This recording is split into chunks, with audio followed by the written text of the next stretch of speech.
Chapter 442. After the Guanghua building was completed, the tower would be the office area, and the middle of the tower would be the reading and exhibition area.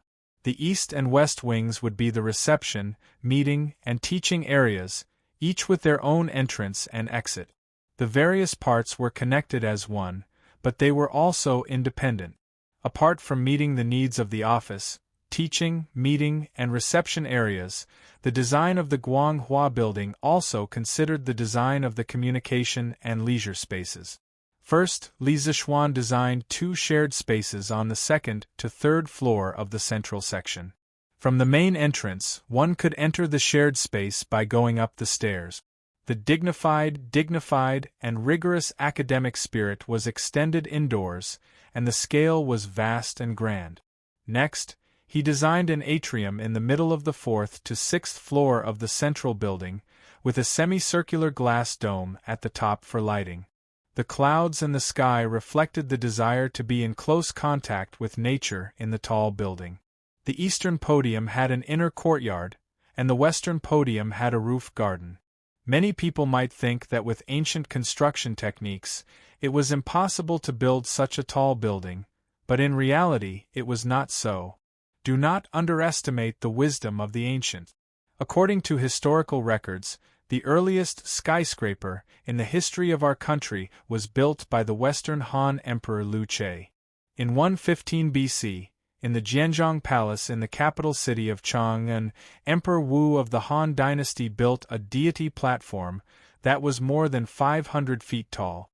On the platform, there was also a copper dew-bearing plate that was 10 feet tall and 17 feet in circumference. On the plate, there was an immortal holding a jade cup.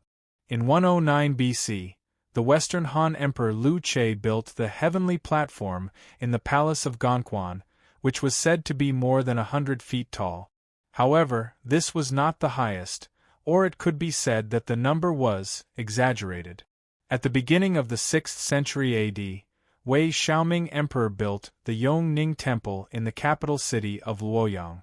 There was a 9-story pagoda that was 90 feet tall. The height of this pagoda was called 100 feet, which was an exaggeration. According to archaeologists, it should be 137 meters tall, but it was still twice as tall as the tallest wooden pagoda in the western part of the country, 67 meters. It was the greatest pagoda in our country's ancient times, and also the tallest building in our country, and probably the world. It was worthy of being called the first skyscraper. Therefore, one should never underestimate the ancients. Some of the ancient architectural arts were even breathtaking to the modern people. Besides, in order to enhance the stability of the building, Li Zixuan planned to use the next few days to study cement. If he could figure it out, then it would be foolproof. If he couldn't figure it out, then he would think of other ways. He didn't believe that with Yen Lide and Yen Liben, 2 master architects, they couldn't build a 10-story building. The second object that Li Zixuan wanted to plagiarize was Sichuan University's administration building, the Red Building. It could be considered the most famous building among all the universities in modern China. He planned to transform the Red Building into a library for the future students of Yanhuang College to read. The Red Building was used as the administration building of Sichuan University. It had China's unique ancient-style architecture. The cornices were carved and elegant, and the red pillars and green bricks complemented each other. It was a fusion of foreign culture and local culture. The building used the Western classical composition of 3 sections to construct the middle of the building. A large number of China's traditional multi-eave roofs, ancient auspicious patterns, and China's traditional red pillars and other Chinese classical elements were used. The overall shape of the building was simple and dignified. The composition was disorderly and picturesque, and the solid appearance of the base formed a solemn and generous style. From the outside, it could be said that the style was very different from the popular Soviet-style buildings at that time, such as the Sichuan University Science Building that was built around the same time. Other than the fact that it looked like a palace from the front, it was similar to the New China, style buildings at Huaxi University. Looking down from above, the whole building looked like a large plane. Therefore, some people called it the plane building. Many people once said that the designer of the red building was the famous architect, Mr. Liang Xiqing. However, this saying was only found in the memories of Wang Rui, the general manager of a state-owned construction company in Chengdu at that time. There was no official written record. Later, it was confirmed that the designer of the red building was Mr. Gu Pingnan. However, from the imposing and magnificent overall architectural style and the exposed traditional China elements, it did have the flavor of a beam-style building. Next was Peking University's Beigong building. Li Zixuan planned to use this building as the auditorium of Yanhuang College. The modern Beigong building was located on the east and west of the original Yanjing University's east-west axis. It was a magnificent palace-style building that was now the office of Peking University's party and government. The dazzling auditorium on the second floor could accommodate 600 people. The school held important meetings, and foreign dignitaries visiting Peking University to give speeches were all held here. There were teaching buildings, office buildings, libraries, and auditoriums. Compared to a complete university, only the laboratory building, dormitory building, cafeteria, bathhouse, and some other supporting facilities were missing. As for the laboratory building, with the current material conditions of Tang, there were not many experiments that could be done. Li Zixuan planned to build a building casually as a token of appreciation. He had drawn the blueprint for half a day and had a certain understanding of architecture. It was possible for him to design a building by himself. As for the dormitory building, cafeteria, and bathhouse, they were mainly used for sleeping, eating, and bathing. There was no need to build fancy buildings. In the universities in his previous life, there was no university that deliberately built the dormitory, cafeteria, and bathhouse to be eye-catching. Basically, they were all similar. Therefore, this also depended on his improvisation. In addition, he also designed some rather unique and small-scale buildings for future use. Of course, in order to catch up with the schedule, these buildings would definitely not be built immediately. The most important things at the moment were the teaching building, dormitory building, cafeteria, and bathhouse. After drawing the main building blueprints of Yanhuang College, Li Zixuan began to draw the macroscopic layout of the entire college. How could he leave out the supporting facilities such as the sports field, the grove, the pond, the rockery, the garden, and so on? Under Li Zixuan's rapid drawing with the pencil in his hand, the blueprint of Yanhuang College was officially formed. Looking at the half-foot-high stack of blueprints in front of him, Li Zixuan let out a long breath. No one would have thought that he would use less than an afternoon to draw such a big college. This speed was completely like a human printer. Creak. Husband, you've been tired for the whole afternoon. It's time for dinner. Dad and Mom are waiting in the front hall. At this moment, the door was pushed open and Han Yushi walked in. She looked at Li Zixuan with a pained expression.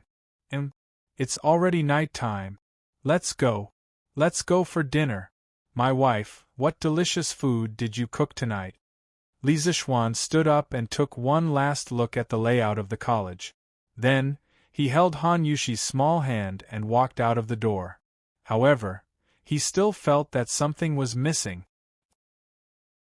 Chapter 443. Come, come, come. The three of you do what I did. Step with your left foot, raise your arms, bend your knees and press your palms.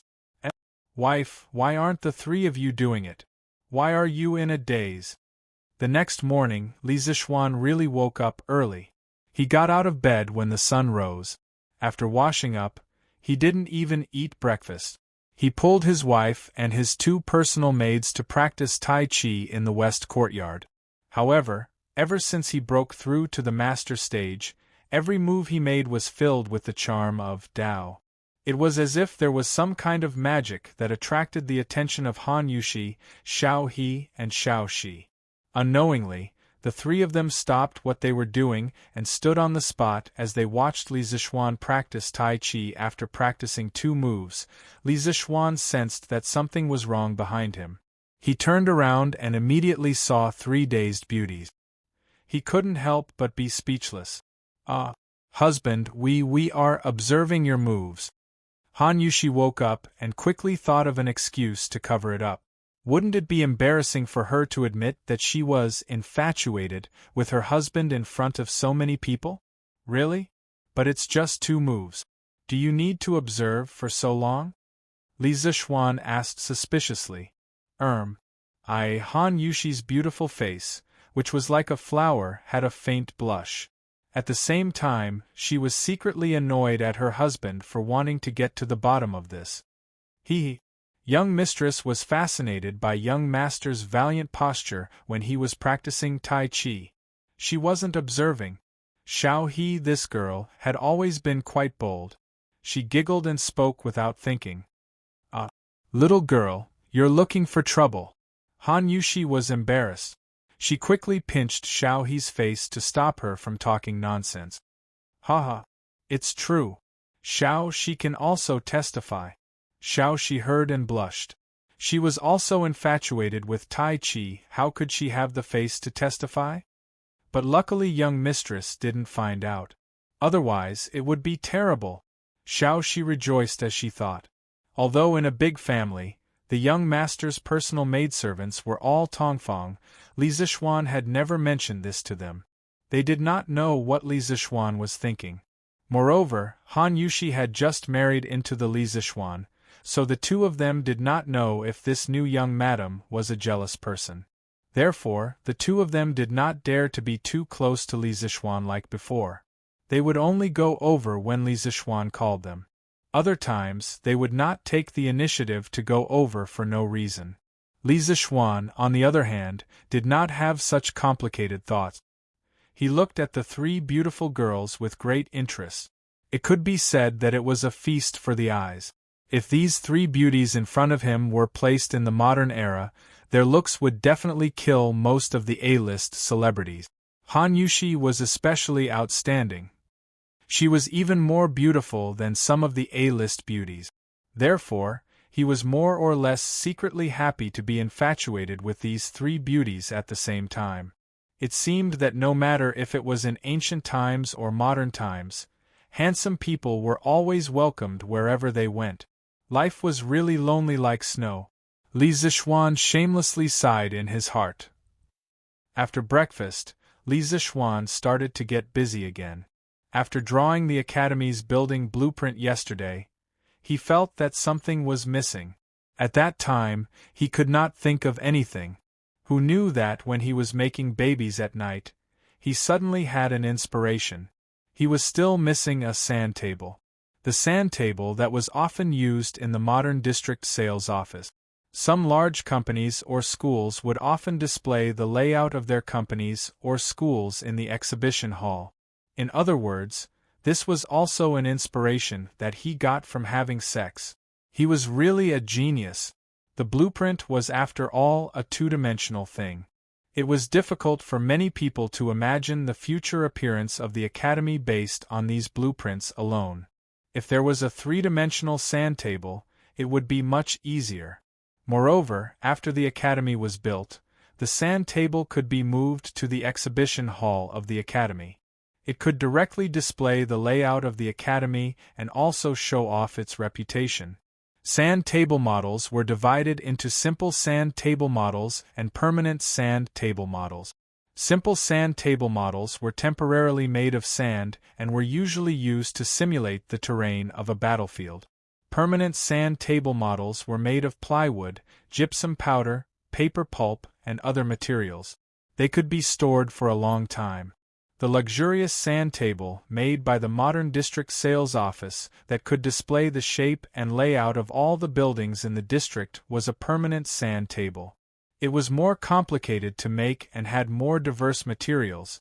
Li Zixuan found a pile of green sandalwood and then brought the wood, fine sand, and other tools to the west courtyard.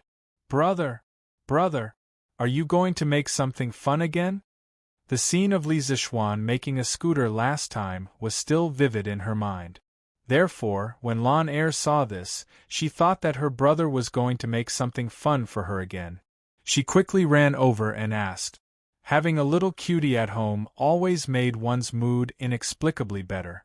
Hearing this, Li Zixuan smiled and said happily, "Hee hee. I'm going to make something, but it has nothing to do with you. This thing looks good, but it's not fun. Lan Er, go see if Iron Egg is done with his practice. If he's done, ask him to come over and help." The making of this sand table was not as simple as drawing a blueprint. It involved casting a mold, reversing the mold, and some engraving technique. If Iron Egg could help, his disciple could also learn some new knowledge. Okay. But Lan Er will go and help in a while.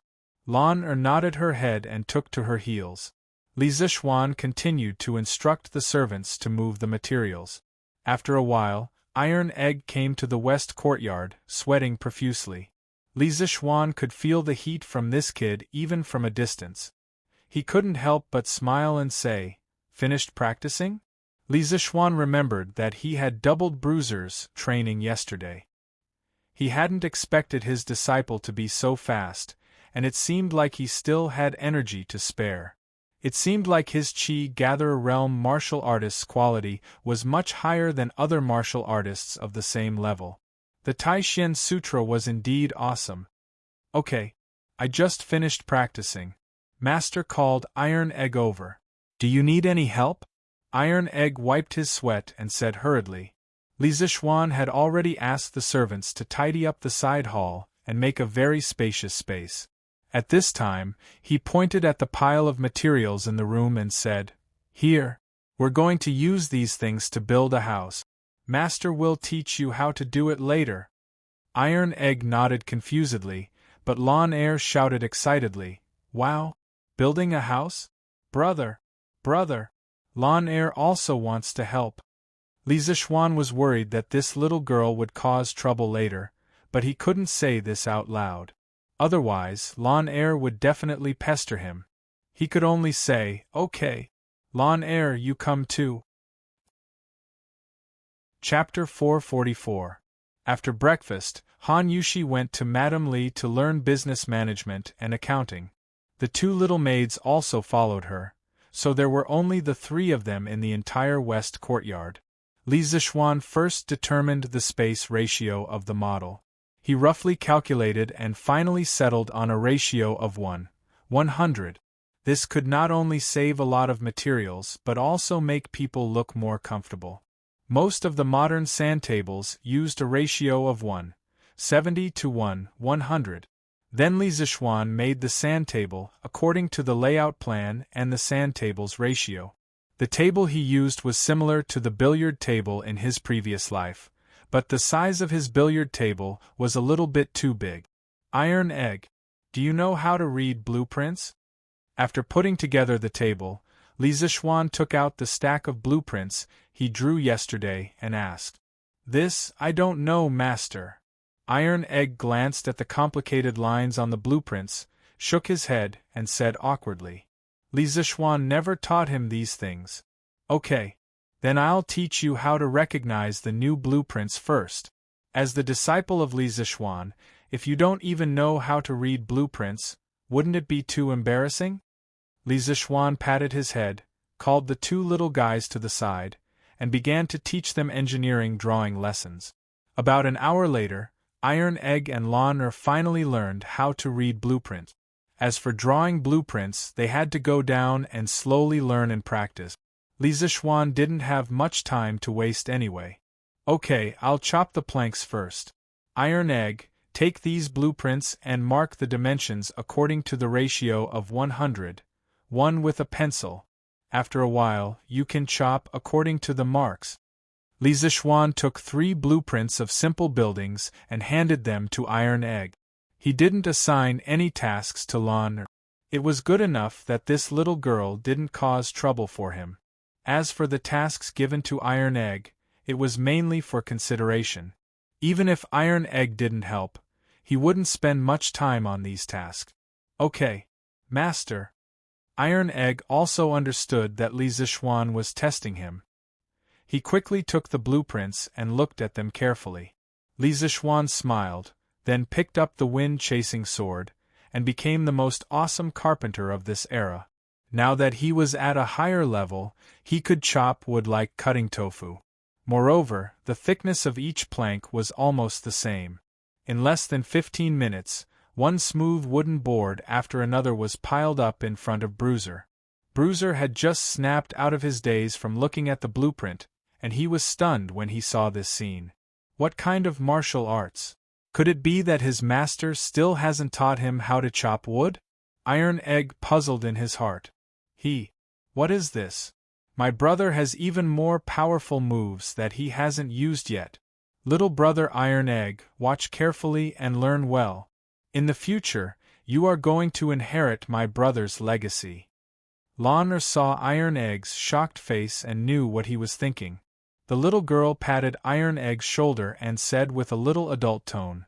Iron Egg's eyes lit up and he nodded excitedly. Li Zixuan's old face darkened and he almost vomited blood. He didn't know where his sister learned these words. She was really fluent in them. Anyway, he felt that it was strange. Iron Egg, quickly mark according to the blueprints. Ignoring the little girl, Li Zixuan directly said to Iron Egg. Oh, okay, master.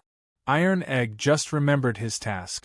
He quickly took a few planks and began to mark according to the blueprint. Lan also squatted down and got close to Iron Egg. From time to time, she would express a few opinions on Iron Egg's work. Li Zixuan quickly chopped all the remaining wood. Then he began to cut and assemble Yanhuang College's teaching building, Guanghua Building, the college's library, Red Building, and the college's auditorium, Bay Building. These 3 buildings were the largest and most complex buildings in Yanhuang College. Li Zixuan certainly had to do it himself. Otherwise, if he let Iron Egg do it, who knows how long it would take. Unlike Iron Egg, Li Zixuan didn't need to look at blueprints to make the building model.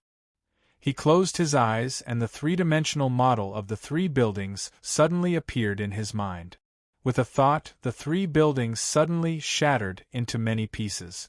Those who were familiar with computer graphics should know a professional term called explosion view. The scene in Li Zixuan's mind was similar to the explosion view. After a few breaths, Li Zixuan opened his eyes and saw that he didn't need to refer to the blueprints or make any marks on the plank. He directly picked up the wind-chasing sword and began to carve on the plank. At this moment, the long wind-chasing sword in Li Zixuan's hand seemed to have turned into a flexible and sharp carving knife. Sawdust flew on the small plank. After a moment, it turned into a wall with a window and a balcony. The patterns on the wall could be faintly seen. It was extremely delicate. Iron Egg was still working hard on the side. When he heard the movement, he looked over. Then there was no more. He finally understood what Lan meant when she said that Li Zixuan had more powerful skills that he hadn't used yet. This is King awesome. Even the best carpenter in Chang'an City can't be this awesome, right? Don't be envious. Practice makes perfect. Iron Egg, hurry up and work, Li Zixuan said without raising his head. It was as if he had eyes on his forehead. Oh. Iron Egg responded in a muffled voice and continued to work. However, he really felt that he was too weak now. Nearly 2 hours later, Li Zixuan finished all the components of the 3 buildings. He glanced at Iron Egg's progress and found that he was still working hard on cutting. Li Zixuan didn't care about him and started the next step of the work, assembly. The simulation sand table of the modern sales office and the building models were all glued together with a special chemical adhesive. Li Zixuan didn't have the ability to make that kind of adhesive in a short time, but it wasn't impossible. He had glutinous rice paste. Glutinous rice paste was the most commonly used adhesive in ancient times. It was also relatively sticky. Most importantly, it was easy to make. Don't doubt whether there was glutinous rice paste in the Tang Dynasty. At the very least, it existed before the Qin Dynasty. The assembly work was almost equivalent to a 3D jigsaw puzzle. For Li Zixuan, who had an unusually strong mental strength, this thing could only be said to be so easy. In half an hour, the 3 buildings were officially completed. It looked really magnificent. Lan Er fell in love with it at first glance. Wow, brother! This little house is so beautiful. Can you give it to Lan Er? Lan Er can use it to raise crickets. Raise crickets? Li Zixuan really wanted to knock Lan Er's little head. This girl really dared to think. He worked so hard to make the model for her to raise crickets? What a waste of God's gift. Lan Er, don't be naughty.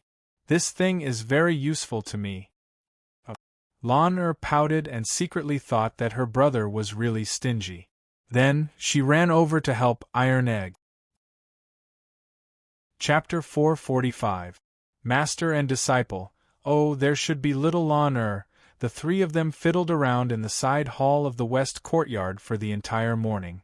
Finally, all the buildings of the academy were built and assembled. Now, the only thing missing was the coloring of the buildings and the creation of the exterior scenery. Even so, these bare buildings without coloring already made Iron Egg and Lan Er gasp in amazement. They had never seen such a building with such a different style before. The 2 children surrounded the platform and stared at it for a long time. Their faces were full of amazement and laughter. The 2 of them could not believe that they had just built such a magnificent building. Brother, is your academy going to look like this in the future? Lan Er smiled and ran to the side. She pulled Li Zixuan's arm and pointed at the sand table. Yes, the buildings of the academy are more or less like this, but after completion, it will only be more beautiful than this. Moreover, the academy will have rockery, lakeside, woods, grass, and sports field. After the whole thing is completed, it will be 10 times better than this. Wow! Brother! Lan Er also wants to go to the academy. Lan Er also wants to go to the academy. Lan Er's cute little eyes lit up like the stars in the sky. She pulled Li Zixuan's arm and said excitedly. Iron Egg listened to Li Zixuan's description of the future of the academy and could not help but be immersed in it. Previously, when Li Zixuan wanted to build his own academy, he had to follow him to Yanhuang College because of his identity as a disciple. But now, he had begun to yearn for Yanhuang College from the bottom of his heart. Hey, Lan Er, don't be like when you went to the Imperial College. 3 days fishing, 2 days drying the net, and in the end, you'll be drying the net every day. Li Zixuan laughed unhappily. Lan Er won't do that this time. By the way, brother, what is that sports field? Lan Er put her 2 little arms on her waist and said proudly. Sports field. The sports field is a place specially for students to play games and exercise their bodies. Yanhuang College's students can't only know how to study. They must strike a balance between work and rest. As the saying goes, people who know how to play are better at studying. Wow! Is that true? Lan Er really knows how to play. It seems that if I study seriously, my grades will definitely be better than Iron Egg's. Lan Er raised her small face and said with confidence that came out of nowhere. Iron Egg was speechless. Wasn't this an innocent bystander? After lunch, Li Zixuan hugged his wife and slept soundly. Then, he started to work again. First, he painted the building model that he had made in the morning. Although the ancient paint was not as smooth and natural as the modern paint, it was still acceptable. As for the 2 little guys, Li Zixuan didn't let them come over in the afternoon. He let Iron Egg come over in the morning, mainly to let Iron Egg learn how to read the drawings. In fact, they couldn't help much. In terms of work efficiency, Li Zixuan was more efficient when he worked alone. Relying on the building model in his mind, he quickly painted several buildings with the corresponding paint, such as the patterns on the walls, the roof tiles, the windows, and so on. These were all parts that needed to be painted. After an hour, Li Zixuan looked at the lifelike modern buildings in front of him and couldn't help but be in a trance. After traveling for so long, This was the first time he had seen such a modern building. Although the ancient era was not bad, he had lived in the modern era for more than 20 years after all. He couldn't help but miss it. Although he couldn't go back, what he was doing now was equivalent to bringing a modern thing back to the Tang Dynasty. It was more or less a kind of spiritual sustenance. The next step was to create the landscape and various supporting facilities. Li Zishuan followed the layout of Yanhuang College. He used green suede paper as the grass and stuck it in the green area. He soaked a large sponge in green paint and let it dry. He cut the sponge into strips and stuck them in the small bush area as the green belt. For the water in the pond and lake, he used corrugated smooth cardboard and sprayed it with lake blue paint. He cut it into the shape of a river or lake and placed it in the corresponding position. He then used gray adhesive paper to make the cement road. As for the tree, it was relatively simple to make. Li Zishuan twisted copper wire into the shape of a tree trunk and sprayed it with paint. Ordinary sponges were soaked in paint. Different types of trees were soaked in different colors of paint. Then, he dried the dyed sponges and crushed them. He soaked the tree trunk and branches in glutinous rice paste and stuck the crushed sponges to make the tree. The willow tree could be twisted into a tree trunk and branches with thin enameled wire.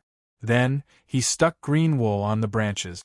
For the pine tree, he cut the thick fishing line into thin segments and used a clamp to hold it. Then, he twisted the two enameled wires and loosened the clamp to make it into the shape of a pine tree. He trimmed it and stuck the green wool on it. There was one material that was more commonly used, and that was sponges. Was there such a thing as sponges in the ancient era? The answer was yes. Sponges were a general term for poriferous animals. They were one of the most primitive multicellular animals and originated 600 million years ago. According to records, the ancient Greeks, ancient Romans, and ancient working people in China had long known and collected sponges. Sponges had fine mesh, strong elasticity, and good water absorption. At first, they were mainly used for bathing, scrubbing, washing dishes, and so on. Later, they showed more and more extensive uses in crafts, medicine, and daily life, such as making paint brushes, using them as liners for helmets and other cushions, burning them to ashes to cure foot pain, and so on. Although the principle of making these small objects was not complicated, there were a lot of them. It was really time-consuming to make them. Li Zishuan worked until the sky was dark before he finished all the landscape and supporting facilities of Yanhuang College. Looking at the small but complete sandbox of the academy in front of him, the teaching building, the library, the auditorium, the dormitory, the canteen, the laboratory building, and other modern buildings were scattered in every corner of the academy in picturesque disorder. The pavilions, the rockery, the lake, and the lush trees complemented each other. Li Zishuan's heart was bursting with a sense of accomplishment. Wasn't this a miniature version of a modern university? Beautiful. Really beautiful. The layout of the college was specially designed by Li Zishuan according to the yin and yang and 5 elements of Taoism. Just looking at the sandbox made people feel very comfortable. "Husband, is this your Yanhuang College?" While Li Zishuan stood in front of the sandbox in a daze, Han Yushi quietly came behind him. Seeing the garden that was very different from the current architectural style, Han Yushi was amazed and then asked softly, "Yes. However, this is not my academy alone. This is our family's academy. Wife, do you like it?" Li Zishuan came back to his senses, put his arm around his wife's shoulder, and said softly, "Our family's academy." Hearing this, Han Yushi felt a trace of sweetness in her heart. She quickly nodded and said, "Yes, yes, I like it. Husband, your college looks so magnificent." Chapter 446. The next day, Li Zishuan had just finished practicing Tai Chi with the 3 beauties when he heard that Yen Lide and Yen Xiaoning had come to visit him. "Heh. Looks like old Yen and Xiao Yen are also very anxious." Li Zishuan laughed in his heart. Wasn't this nonsense? This bastard always gave people a huge surprise every time he went into seclusion. This time, Yanwang College made such a big fuss that even Li Zixuan personally came out to support him. Yan Lide and Yan Xiaoning did not believe that Li Zixuan would make a small fuss. He would definitely give everyone a surprise again. Hee. You brat, stop talking nonsense. Quickly bring us to see the blueprint you designed. This old man wants to know how much talent you have in architecture, Xiao Xian. Yan Lide waved his hand and said as soon as he saw Li Zixuan in the front yard. Yes. I'm also here to broaden my horizons, haha. Yan Xiaoning, a technical geek, rarely went out. These days, he was busy researching Li Zixuan's telegraph machine. Previously, when Han Yushi married into the Li residence, she also brought her telegraph machine over. This way, the Li residence had 2 telegraph machines. After Yan Xiaoning found out, he shamelessly insisted on taking one back for research. Li Zixuan thought about it. Yan Xiaoning was upright and had no reason to betray the country, so he gave him one. In the end, Yan Xiaoning had a hard time. This guy had never learned about electricity and magnetic field. How could he understand this knowledge that was beyond the times? He disassembled and reassembled the telegraph machine. After fiddling with it for so many days, he still could not figure out anything. Today, he came over to see how Li Zixuan's Yanwang College looked like and also to ask about the principle of the telegraph machine. Hee. If that's the case, Uncle Yan and Brother Xiaoning, please come with me. Li Zixuan laughed and did not talk nonsense. He brought the 2 of them to the side hall of the west courtyard. Oh. This, what is this? Is this your Yanwang College, Xiaoxian? Pushing the door open and entering, Yan Xiaoning saw the enormous sandbox where all kinds of magnificent buildings, artificial mountains, ponds and trees were placed. He opened his mouth wide in shock and exclaimed, Oh! Yan Lide was also shocked. In this era, no one used a sand table model to show the distribution of gardens. Compared to drawings, the advantages of a sand table model were obvious. It was more intuitive and more impressive. Not to mention the architectural design of Li Zixuan's academy, this creativity alone made Yan Lide have a whole new level of respect for Li Zixuan. That's right, this is what Yanwang College will look like after it's completed. Based on the corresponding proportions, I've shrunk these academy buildings to this size. Doesn't it look more beautiful? As for the blueprint, I also have it here. Uncle Yan, you and Brother Xiaoning can take a look. The size parameters above are more detailed, Li Zixuan said as he carried the half-foot-thick blueprint over. Yan Xiaoning's eyes were wide open. He pointed at the stack of blueprints and said with trembling lips, This many? Xiaoxian, you don't tell me that you drew all these blueprints in the past 2 days? Yan Lide also turned his gaze over. He still remembered what Li Zixuan said to him in the carriage 2 days ago. Yes. That's not right. To be precise, I spent half a day drawing these blueprints the day before yesterday. As for the model of the academy on the table, I spent a whole day making it yesterday, Li Zixuan said as if it was a matter of course. My God, Xiaoxian, you're really AF * king pervert? Yan Xiaoning pointed at Li Zixuan with his trembling right hand and said as he vomited blood. Yan Lide was so shocked that he almost pulled his beard off.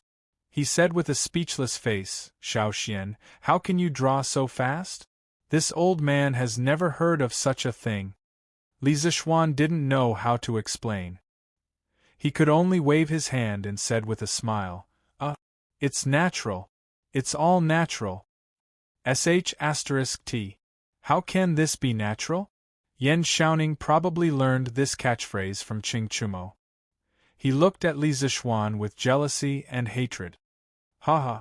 Uncle Yan, what do you think of the academy that I designed? Can it be built with the current construction techniques? Li Zixuan ignored Yan Xiaoning's antics and looked at Yan Lide seriously. Yan Lide immediately narrowed his eyes. After all, landscape architecture was his specialty. He was also a recognized master architect in the entire Tang dynasty. After looking at it carefully for a while, Yen Lide stroked his beard, shook his head and sighed. To be honest, this old man doesn't quite understand. Let's talk about the layout of your building. It's in accordance with the Taoists' yin and yang and the 5 elements. Xiaoxian, you've done a good job. But the design style of your building is completely different from the current mainstream style of Tang Dynasty. This old man has never seen anything like it. May I know where this architectural style is from? Where is this architectural style? This is the style of my hometown. It's a pity that I can't go back. Li Zishuan let out a deep sigh and said, Uncle Yen, you might not believe me, but I've been having the same dream all these years. The world in the dream is very real. It's so real that I can't even tell which is the dream and which is reality. In that world there are tall buildings everywhere. The ground there is flat and hard. There are iron carriages that run faster than war horses. There are huge vehicles that can carry hundreds of people and soar in the sky. There are also huge iron ships that can dive hundreds of feet into the sea. The people there can hear each other's voices from thousands of miles away. They can even see each other's faces. There is no curfew in the city, and it's still brightly lit at night. The people there travel in a long iron carriage. It can travel thousands of miles in a day. One carriage can carry thousands of people. Yen Lide and Yen Xiaoning both stared with their eyes wide open. They were shocked speechless by Li Zishuan's description for a long time. These things that could allow people to soar in the sky, dive into the deep sea, and travel thousands of miles in a day were completely beyond their imagination. The most amazing thing was that they could actually transmit their voices and even look at each other from thousands of miles away. Didn't this kind of scene only exist in supernatural novels? Are you talking about the immortal realm? At this time, Li Er walked in silently with Empress Zhongsun. It was clear that this couple had once again trespassed on private property and had eavesdropped from the corner for quite a while. Yen Lide and his son were greatly alarmed and hurriedly bowed. Li Er, however, turned a blind eye to them. His eyes were fixed on Li Zishuan as he enunciated each word. Li Zishuan, is the world you just mentioned the immortal realm above the 9 heavens? Have you and your master been to the immortal realm before? He originally wanted to come and see the progress of Yanhuang College. After all, he had high hopes for this college. He didn't expect to hear such shocking news. Humans had always been yearning for the immortal realm above the 9 heavens, and he, Li Er, was no exception. Chapter 447. F***CK. What an evil title. Is this considered clickbait? Looking at the sudden appearance of Li Er and his wife, Li Zishuan was speechless. Old Li's family had a hobby of sneaking into other people's homes. Last time at the workshop, Li Chengxian was also like this. Li Zishuan had seen many ancient dramas in his previous life. In them, many emperors liked to go out in plain clothes. He didn't expect Li Er to also like to play such a vulgar trick. Looking at his and Empress Zhangxuan's casual clothes, people who didn't know would think that they were just a normal couple. All the land under the heavens belongs to the king, and all the people on the shores of the land are the king's subjects.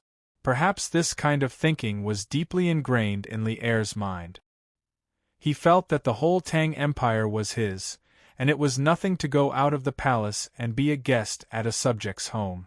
As for eavesdropping, he definitely didn't do it on purpose.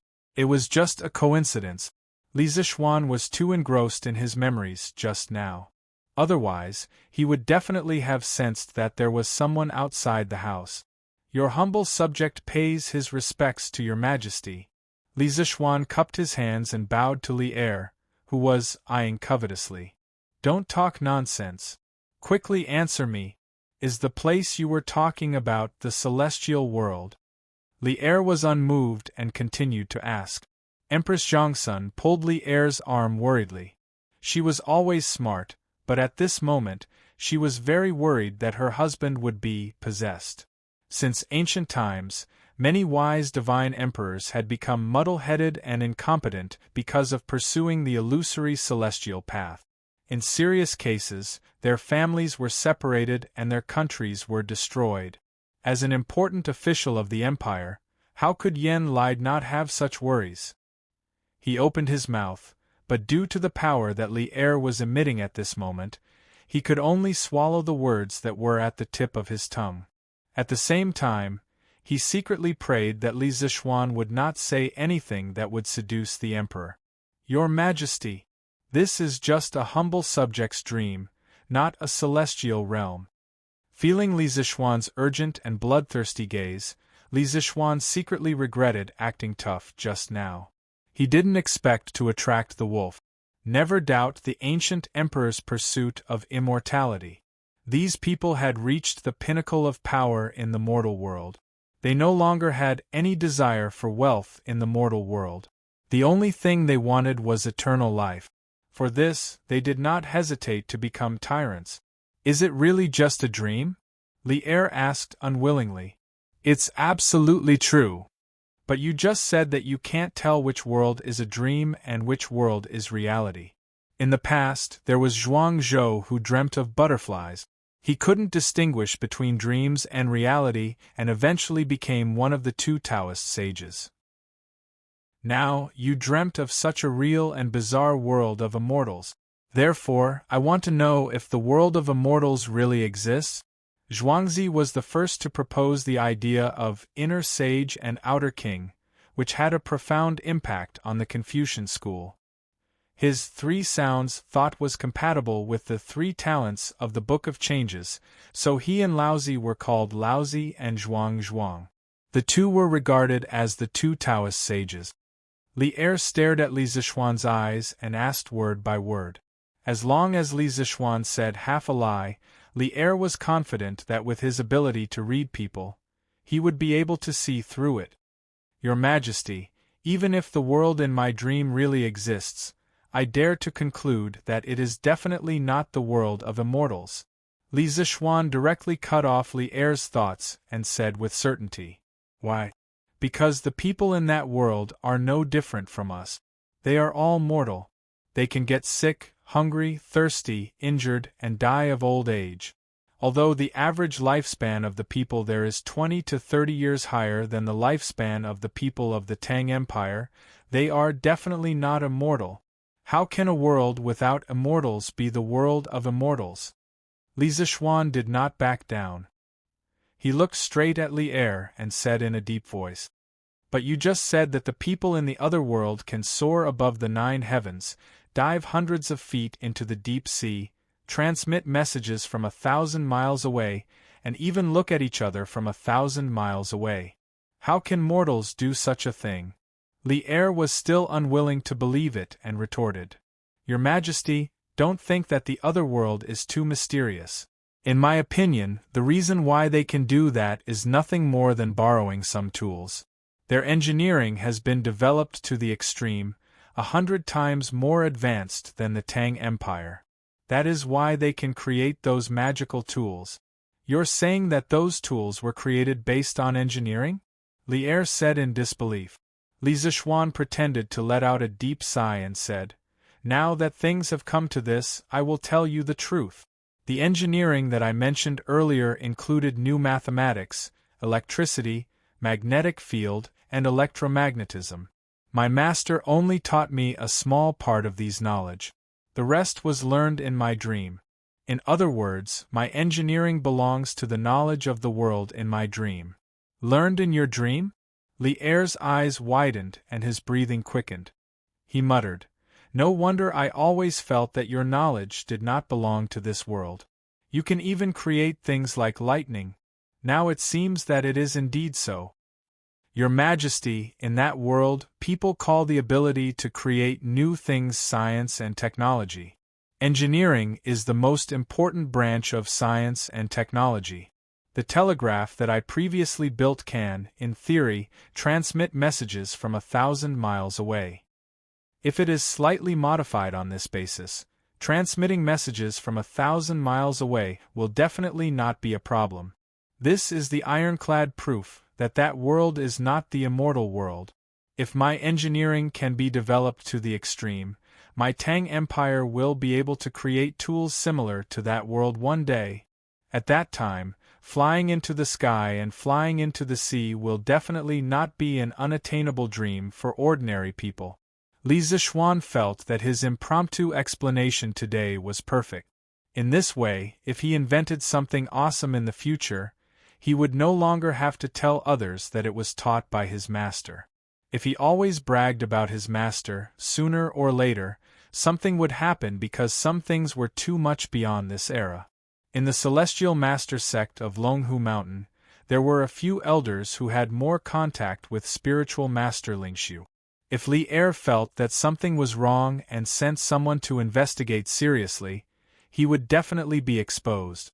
Moreover, by saying this, Li Er would definitely place more importance on Gong Shui and him. This could be considered as a protective umbrella for himself and Gong Shui.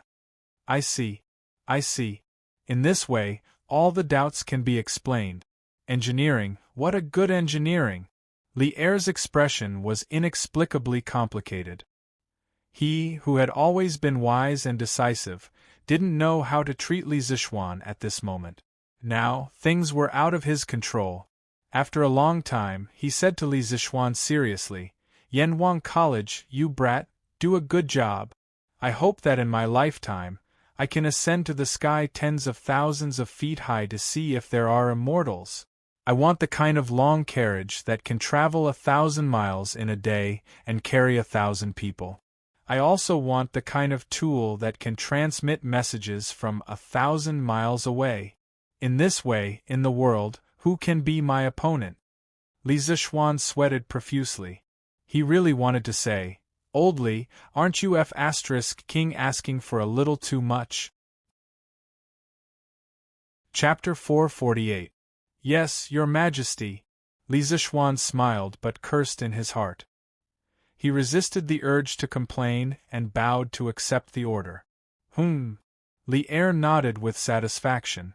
Perhaps other kings would try their best to kill off unknown new things indiscriminately, but Li Er was a pioneering holy lord. His first thought was not to kill, but to develop Li Zishuan's new knowledge to the extreme. As for whether or not Li Zishuan would threaten his rule, Li Er wasn't worried about that at all. He had confidence in himself, and he also had confidence in his subjects and generals. The only thing that disappointed him was that the magical world that Li Zishuan mentioned was not the celestial realm. Then, were there immortals? Li Zishuan thought for a while and said, "Your Majesty, there is one thing that Your Majesty can be sure of. There are absolutely no immortals in the 9 heavens. Above the sky is the vast and boundless space. In the space there are countless planets like Earth. In the world in the dream, their technology can reach a place hundreds of thousands of miles away from the ground. Therefore, Your Majesty is very sure that there are no true immortals in the sky." Li Er's face turned ugly. "Is that so?" "It is indeed so." Li Zishuan saw that Li Er seemed to be unwilling to give up on seeking immortality and Tao, so he continued. "My master spent his entire life pursuing the Tao of immortality.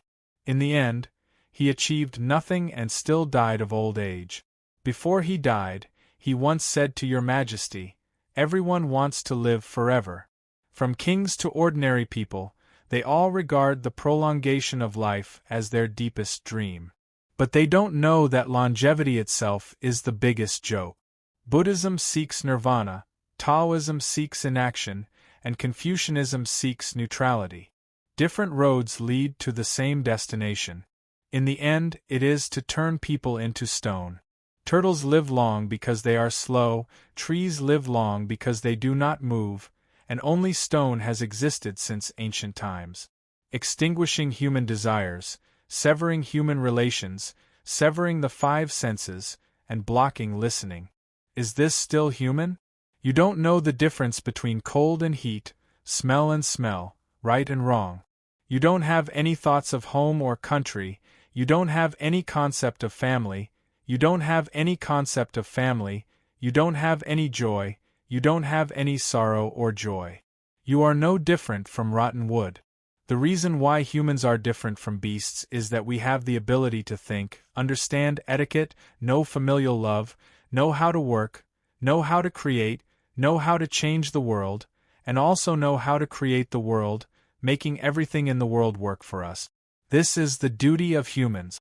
They surpass their own abilities in vain in pursuit of the illusory immortality, but they don't know that the heavens have already arranged for them. If they want immortality, they have to turn into stone. It's laughable that the people of this world are ignorant like moths to a flame. Yen Lide and Empress Zhongsun heaved a sigh of relief, secretly praising Li Zixuan for being sensible and understanding. They felt that since the words had reached this point and there was so much sufficient evidence, Li Er shouldn't have any improper thoughts about immortality, right? The facts proved that this was indeed the case. After listening to Li Zixuan's long speech, Li Er's heart was half cold. He was silent for a long time, then faintly sighed and said, "The gods, Buddhas, ghosts, and monsters recorded in your book Journey to the West were all fabricated?" Li Zixuan was shocked. It was said that Li Er suppressed Buddhism and valued Taoism, but he didn't expect that he would actually read this kind of deviant novel. Previously, he didn't publish Journey to the West and sell it mainly because he was considering Li Er's attitude towards Buddhism.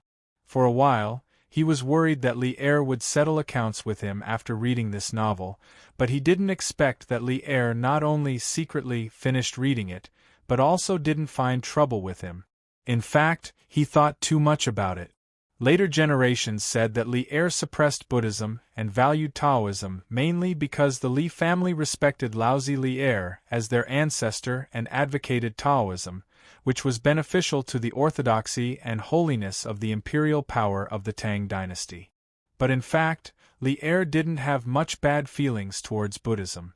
On the contrary, the entire Li family had a lot of relations with Buddhism. Li Er's youth was the period when Buddhism was popular throughout the country. At that time, the father and son Emperor Wen of Sui and Emperor Yang of Sui believed in Buddhism. The people of the world were swept away by the wind, competing to admire Buddhism. The Buddhist scriptures among the people were dozens of times more than the 6 scriptures. The influence of Buddhism had already widely seeped into all levels of society and all aspects of social life. At that time, worshipping Buddhism had already become a common trend inside and outside the imperial court. Of course, the noble family of the Li family was no exception. In the second year of Day, when Li Er was 9 years old, he suffered from eye disease. Li Yuan once personally went to the Chang, a cottage temple, to worship Buddha and ask for blessings. After Li Er recovered, Li Yuan created a stone Buddha and sent it to the temple for worship. These couldn't help but leave a mark in Li Er's young heart. Later, he never forgot this childhood experience. He once personally wrote a poem to praise the founder of the cottage temple, Kumarajiva, to express his reverence and remembrance for the previous generation of eminent monks. In the early days, the Li family respected Buddhism. This could be seen from the childhood names of Li Yuan's sons. Li Jianqing's childhood name was San Hu, and Li Yuanji's childhood name was San Hu. These were all names related to Buddhism.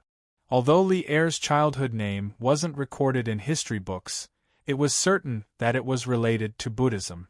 In the 3rd year of Wuda, Li Er, who was still the Qin king, was ordered to conquer Wang Shichong. The next year, he fought between Song and Luo. Zikao, Hui Yi Tanzong, and the other 13 monks guarding the Shaolin temples by Gu Zhuang captured Jing General Wang Renzi and presented him to the Tang army. Li Er took advantage of the situation to defeat Wang Shichong.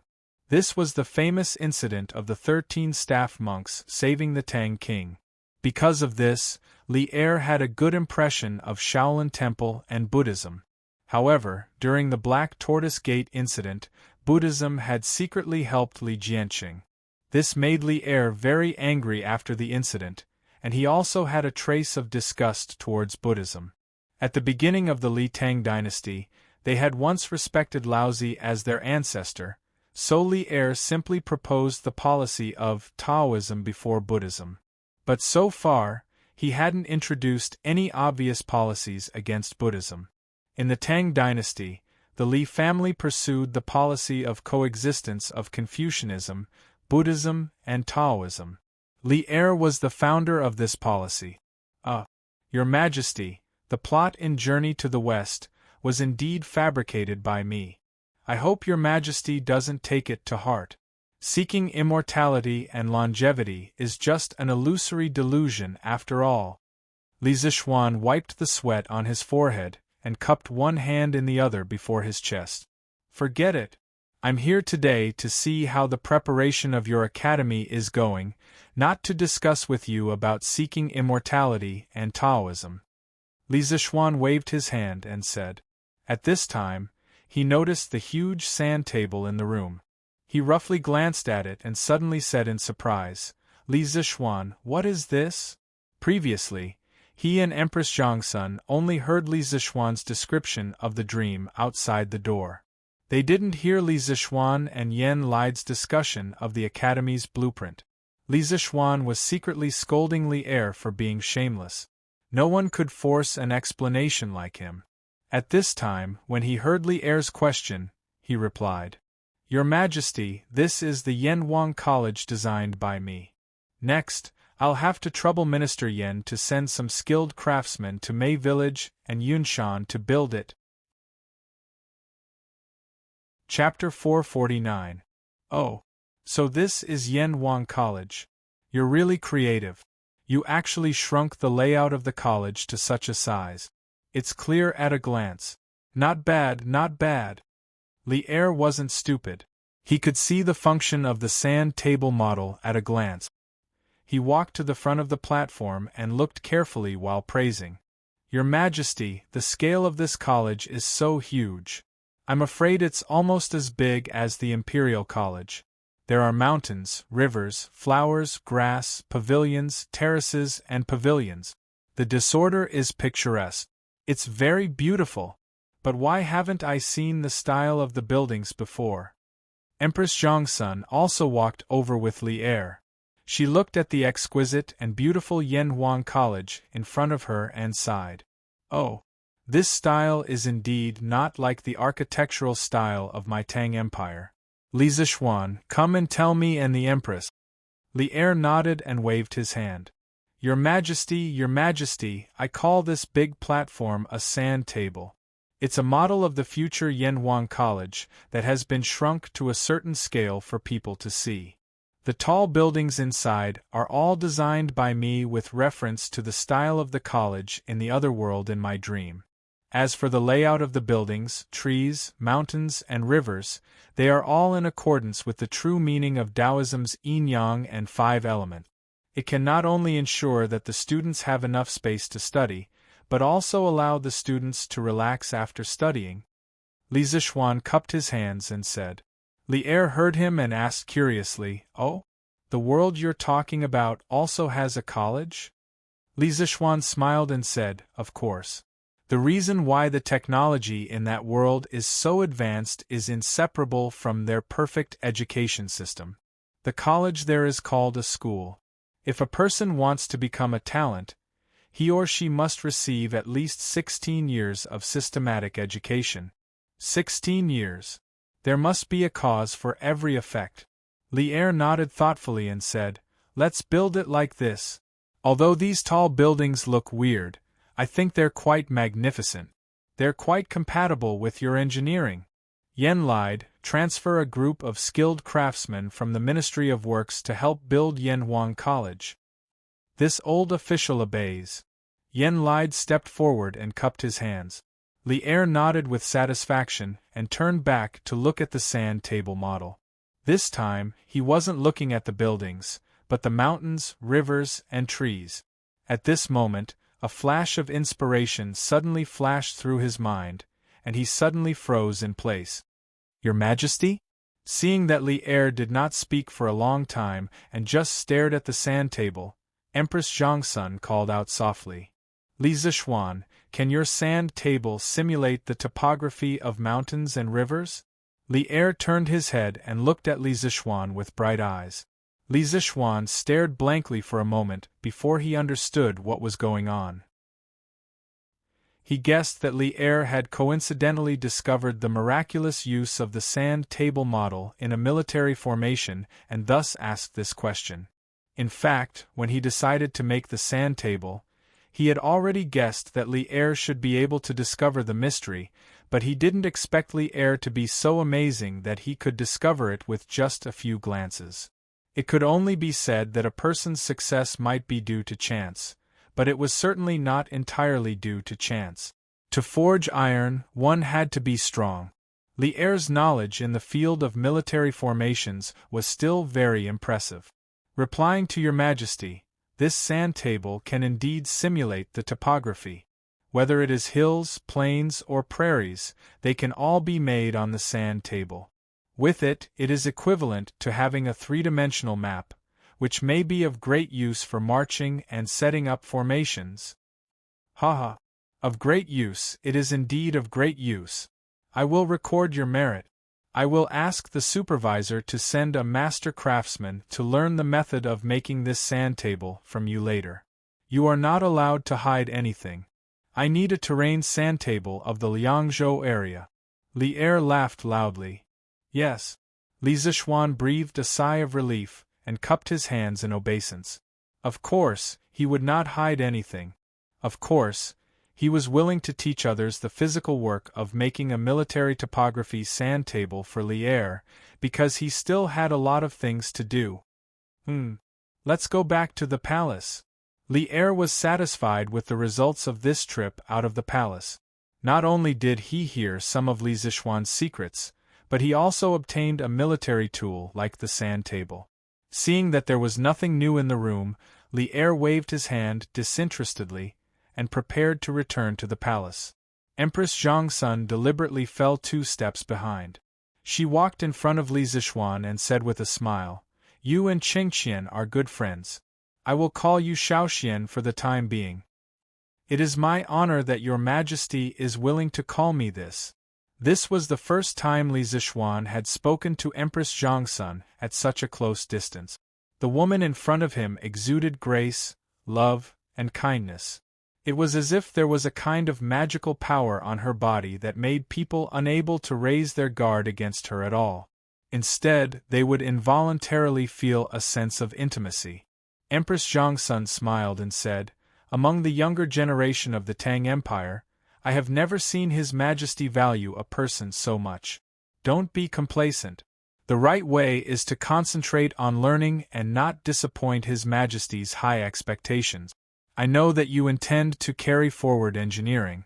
As the disciple of spiritual master Lingxiu, this is also a responsibility that you should take up. It just so happens that I have been entrusted by someone to send you a few students. Is that okay?"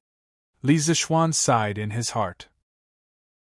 The students that Zhongsun wanted to send might be the children of the royal family, and none of those princes were easy to get along with.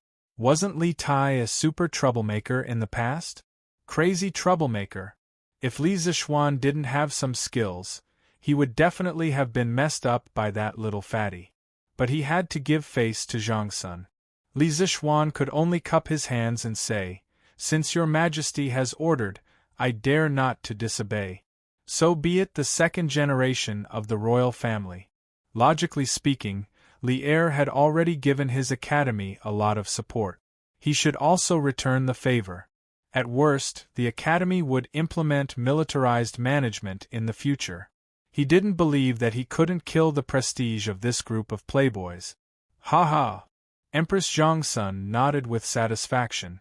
Then she glanced at Yan Xiaoning, who was quietly acting like an obedient child, and said, "Yan Xiaoning, I heard that you haven't paid attention to worldly affairs recently and have been indulging in the way of machinery.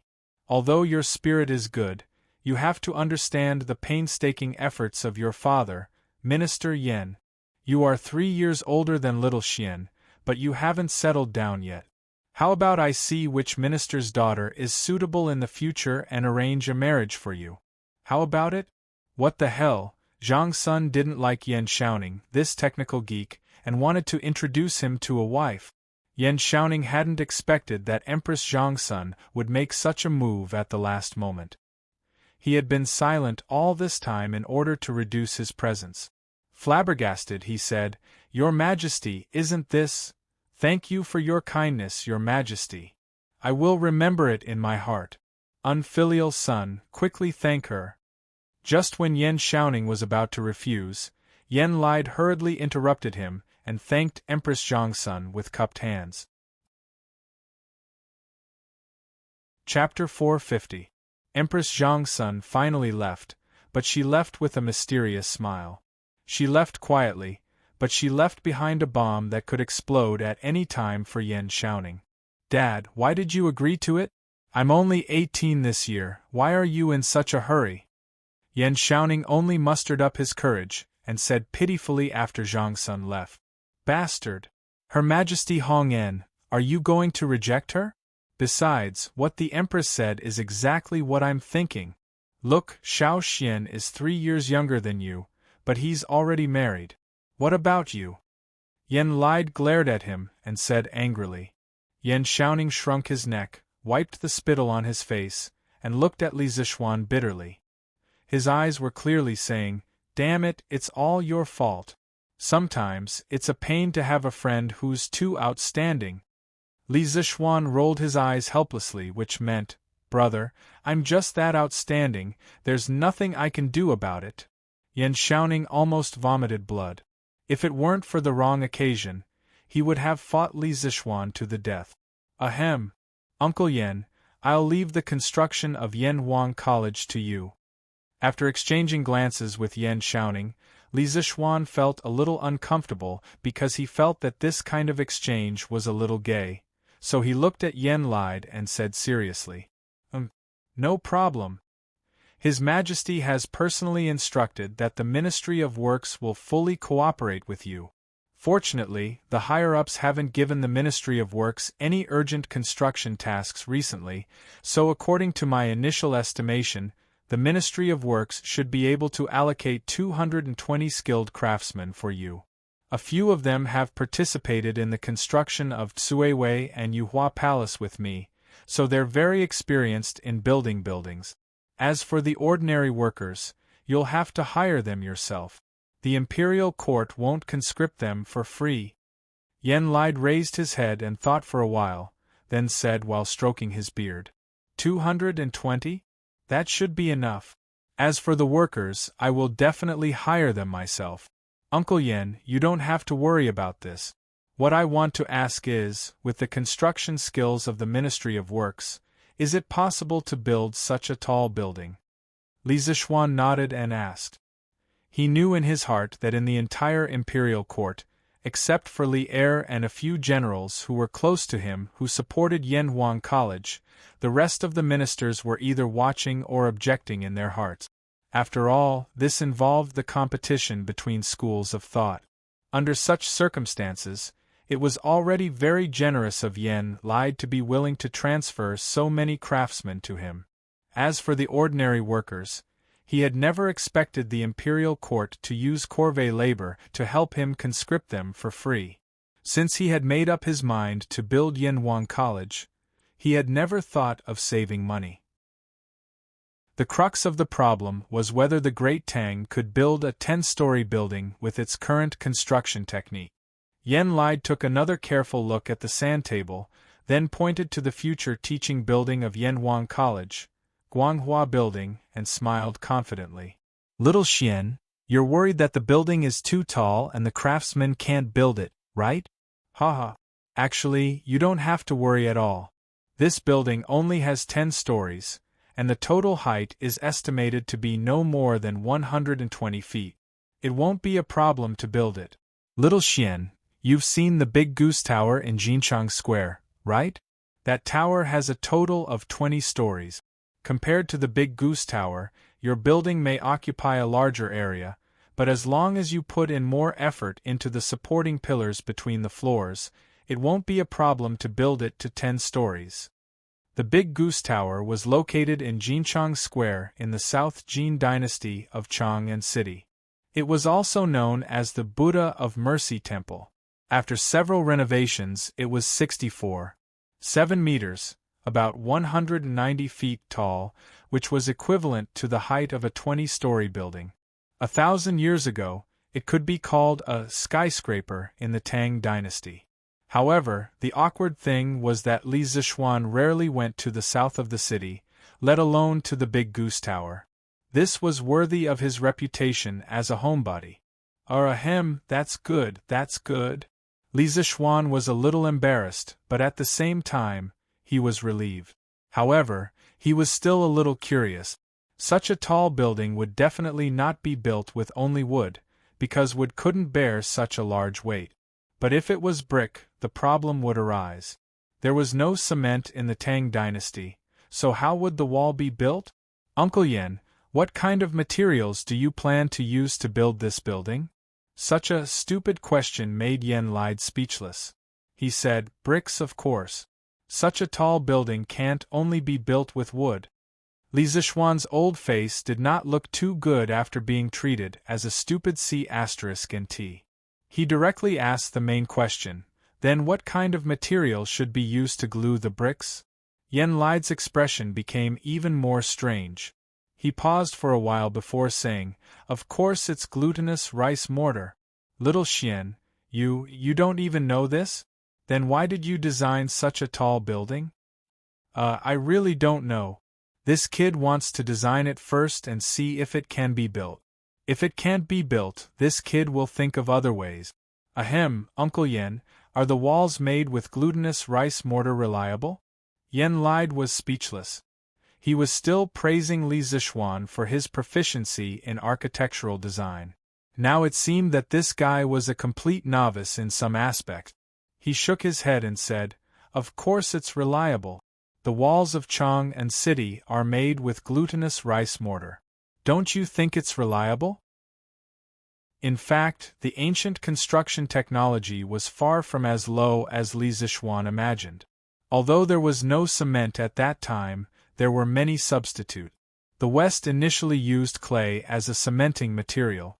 The ancient Egyptians used the mud of the Nile River to build uncalcined clay brick. Around 3000 BC to 2000 BC, the ancient Egyptians began to use calcined gypsum as a building cementing material. In 146 BC, the Roman Empire annexed Greece and inherited the Greek tradition of producing and using lime. The way the Romans used lime was to first dissolve the lime saliva and mix it with sand to form mortar. Then, they used this mortar to build buildings. Some of the ancient Roman buildings that used lime mortar were very strong and had even been preserved until now. Later, the ancient Romans improved the use of lime. Not only did they add sand to the lime, but they also added ground volcanic ash. In areas without volcanic ash, they added ground bricks that had the same effect as volcanic ash. Some people called the lime volcanic ash sand three-component mortar Roman mortar. In the history of European architecture, the Roman mortar had been used for a long time. Its performance was basically close to modern cement. However, in the 9th, 10th, and 11th centuries AD, the mortar technology was almost lost. In ancient China, although there was no Roman mortar or cement, the hard-working and intelligent ancient working people still invented other alternatives. The most widely used and the longest circulated was glutinous rice mortar. According to records, at least not later than the Northern and Southern dynasties, 386 to 589 AD, glutinous rice mortar had become a relatively mature technology. Mixing glutinous rice mortar with aged lime paste could increase the cement strength, surface hardness, toughness, and impermeability of the mortar. It significantly improved the firmness and durability of the masonry. Today, many ancient buildings that used glutinous rice mortar, such as the ancient city walls of Nanjing, Xi'an, Jingzhou, Kaifeng, and other places, as well as the Ming and Qing fish-scale stone pond in Qiantang River, were still very strong despite hundreds and thousands of years of wind and rain.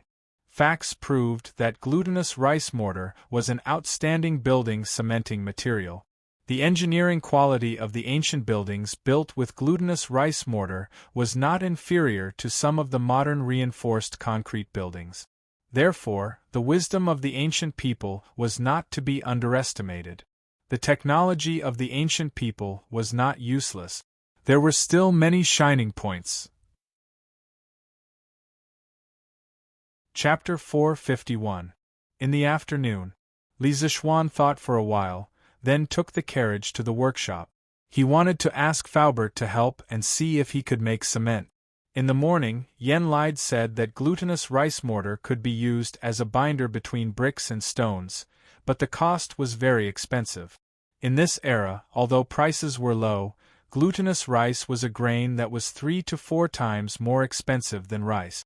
It would be a very extravagant thing to use it to build a wall. Therefore, the houses of the Tang Dynasty were basically made of wood. Only the imperial palace, Zhaoling Mausoleum, and the city walls could afford to use bricks and glutinous rice mortar. How could ordinary people afford to use such things? Yen Lide and his son also gave Li Zixuan a rough cost estimate in the morning. If Yanhuang College followed Li Zixuan's original intention and used bricks and stones, the cost of building materials alone would be more than 400,000 strings of coins, not including labor and decoration costs. This number had far exceeded Li Zixuan's budget. The reason was that Li Zixuan did not have a fresh understanding of the current construction technology and construction costs. Now, with such a huge capital hole, it would be harder to fill it in a short period of time than to reach the sky. However, Li Zixuan would definitely not give up on Yanhuang College. After thinking about it, Li Zixuan decided to gather everyone's wisdom and see if they could make cement with better effect and lower cost. There were so many protagonists in time travel novels. Didn't they like to make cement, perfume, and mirrors when they time traveled to ancient times? If they could make it, why couldn't he? Ahem, although he was not a professional, he knew the general formula. He could tell Faubert and let the professional craftsmen study it. The glutinous rice mortar of this era was actually very close to modern cement. Some modern scholars often called the glutinous rice mortar of ancient times organic cement. He believed that if he could give them some inspiration, it would not be a big problem if he was lucky. Faubert, I thought of something. I need you to take some people to study it. However, I only know the general composition. As for the ratio of each component, you will have to test it yourself. After arriving at the workshop, Li Zixuan went straight to Faubert's private office and got straight to the point. "Young master, what is it?" Faubert asked curiously. Li Zixuan said with a solemn expression, "I call it cement. It's a building adhesive that can be used to replace glutinous rice mortar. It's very important, and I hope that Faubert can bring a group of skilled craftsmen to research it." Cement? Replace glutinous rice mortar? "Young master, are you going to build an academy?" Faubert came to his senses and asked. "I have already designed the building and layout of the academy. The main material is bricks, so we must use glutinous rice mortar. This morning, Minister Yen helped us estimate the cost.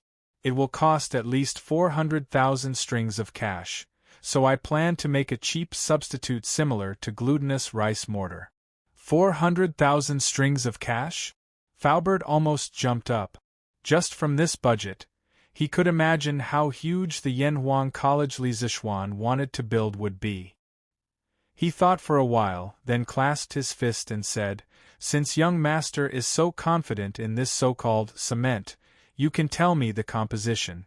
The workshop is full of talents now. I believe that as long as we know the general composition, we can try to make it."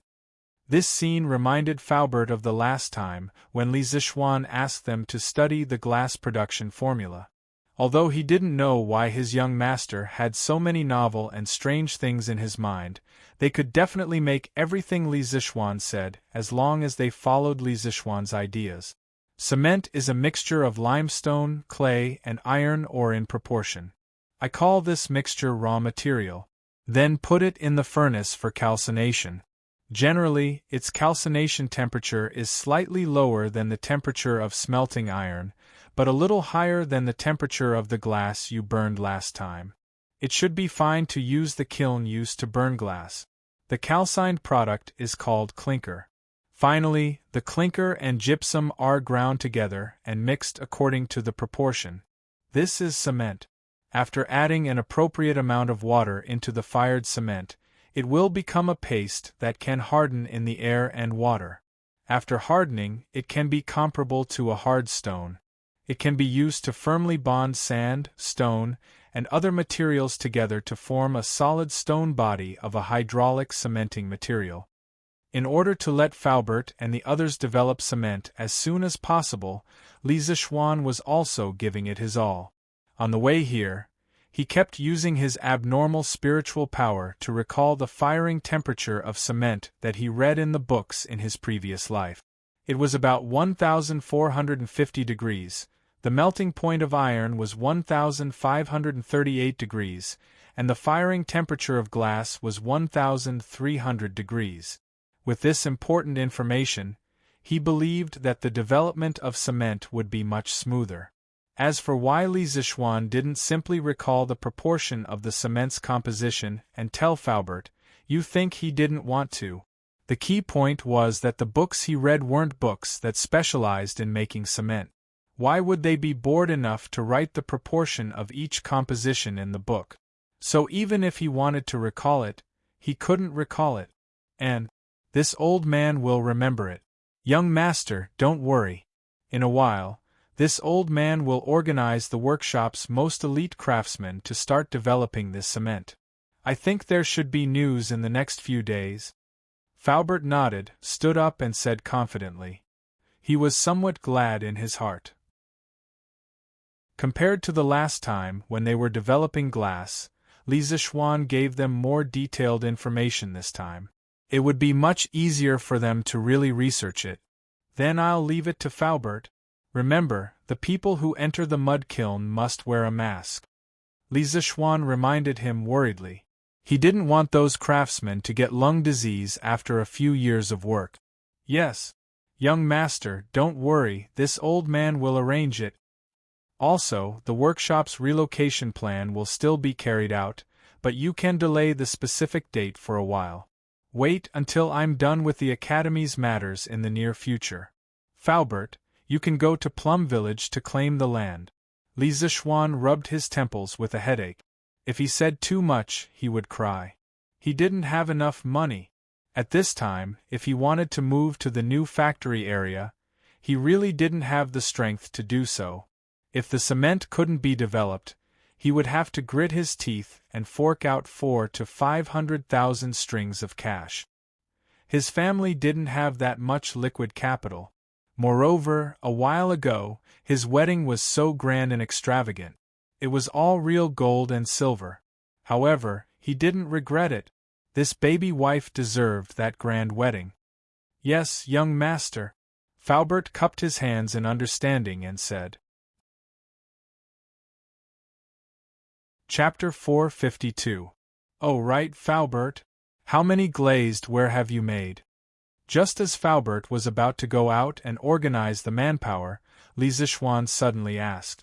Previously, the workshop developed glass mainly to use it on the front cover of the compass. Later, as the fleet went south, the demand for the compass also declined. However, the glass kiln could not be idle. Li Zishuan ordered the workers to continue to produce glass cups and other glassware. Although the output was not very high, it must have accumulated a lot after so long. This thing can make a huge profit. If the cement could not be produced, selling this batch of glassware might be able to alleviate the urgent need. Young master, you finally remembered. Faubert was stunned and then said with a bitter face, Previously, according to your instructions, the workshop's glass kiln continued to produce glassware. Now, those glassware have piled up in a room. There are at least more than 1,000 pieces. Speaking of this, Faubert's expression flashed with a hint of complexity. Before this, to all of them, glassware was a high and mighty luxury. If any family had a glass cup, wouldn't they treat it like a treasure?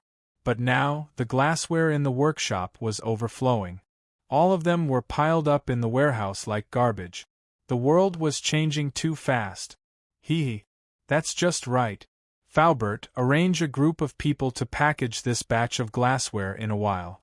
The more exquisite the packaging, the better. I want to sell them at a good price. Li Zichuan said excitedly. He knew that the rarer something was, the more valuable it was. Taking out so much glassware at once, the average price would definitely be lower. However, he could not wait any longer. He needed a lot of money. Yes, young master. Faubert also heaved a sigh of relief and cupped his hands. This is not enough. Faubert, I still have a way to make glass mirrors.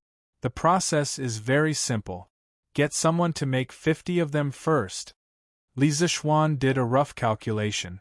These 1,000 pieces of glassware, in the most ideal situation, could only be sold for 50 to 60,000 strings of cash. So, he thought of a very important derivative of glass, mirrors. He believed that as long as it was a rich lady, she would not be able to resist its charm. Naturally, it would be more profitable. Oh? Young master, please tell me. This old man will remember. Faubert's eyes lit up and quickly said, This is very simple. Faubert, get someone to stick the tin foil on one side of the glass and then pour mercury. The tin foil will dissolve in mercury and become a silver-white liquid. Then it will become a glass mirror that is 100 times clearer than a bronze mirror. Li Zichuan said confidently. Speaking of mirrors, it has a history of more than 3,000 years. In the beginning, people used bronze mirrors. It was a round plate made of bronze that had been polished until it was smooth and clean. The reflection of the human figure in this bronze mirror was not bright. It would also rust and had to be polished often. Around 1700 AD, the glass mirror was born. In the beginning, people made glass mirrors by sticking a piece of tin foil tightly on the glass and then pouring mercury. Because mercury was able to dissolve tin, it became a viscous silver-white liquid called tin amalgam, which was tightly attached to the glass plate. Glass mirrors were a big step forward from bronze mirrors and were very popular. For a time, it became a treasure that kings and nobles competed to buy. At that time, only the factories in Venice could make this new glass mirror. European countries went to buy it, and wealth flooded to Venice like a tide. The mirror factories were concentrated on Murano Island, surrounded by sentries and tightly sealed off. Later, the French government used a lot of money to bribe 4 Venetian mirror craftsmen and secretly smuggled them out of the country. Since then, the secret of the mercury glass mirror was made public, and its value was not so noble. However, the reflection ability of the mercury-coated mirror was not very strong. It was time-consuming to make, and mercury was poisonous, so it was later eliminated. Modern mirrors had a thin layer of silver on the back. This layer of silver was not painted on, nor did it need to be electroplated.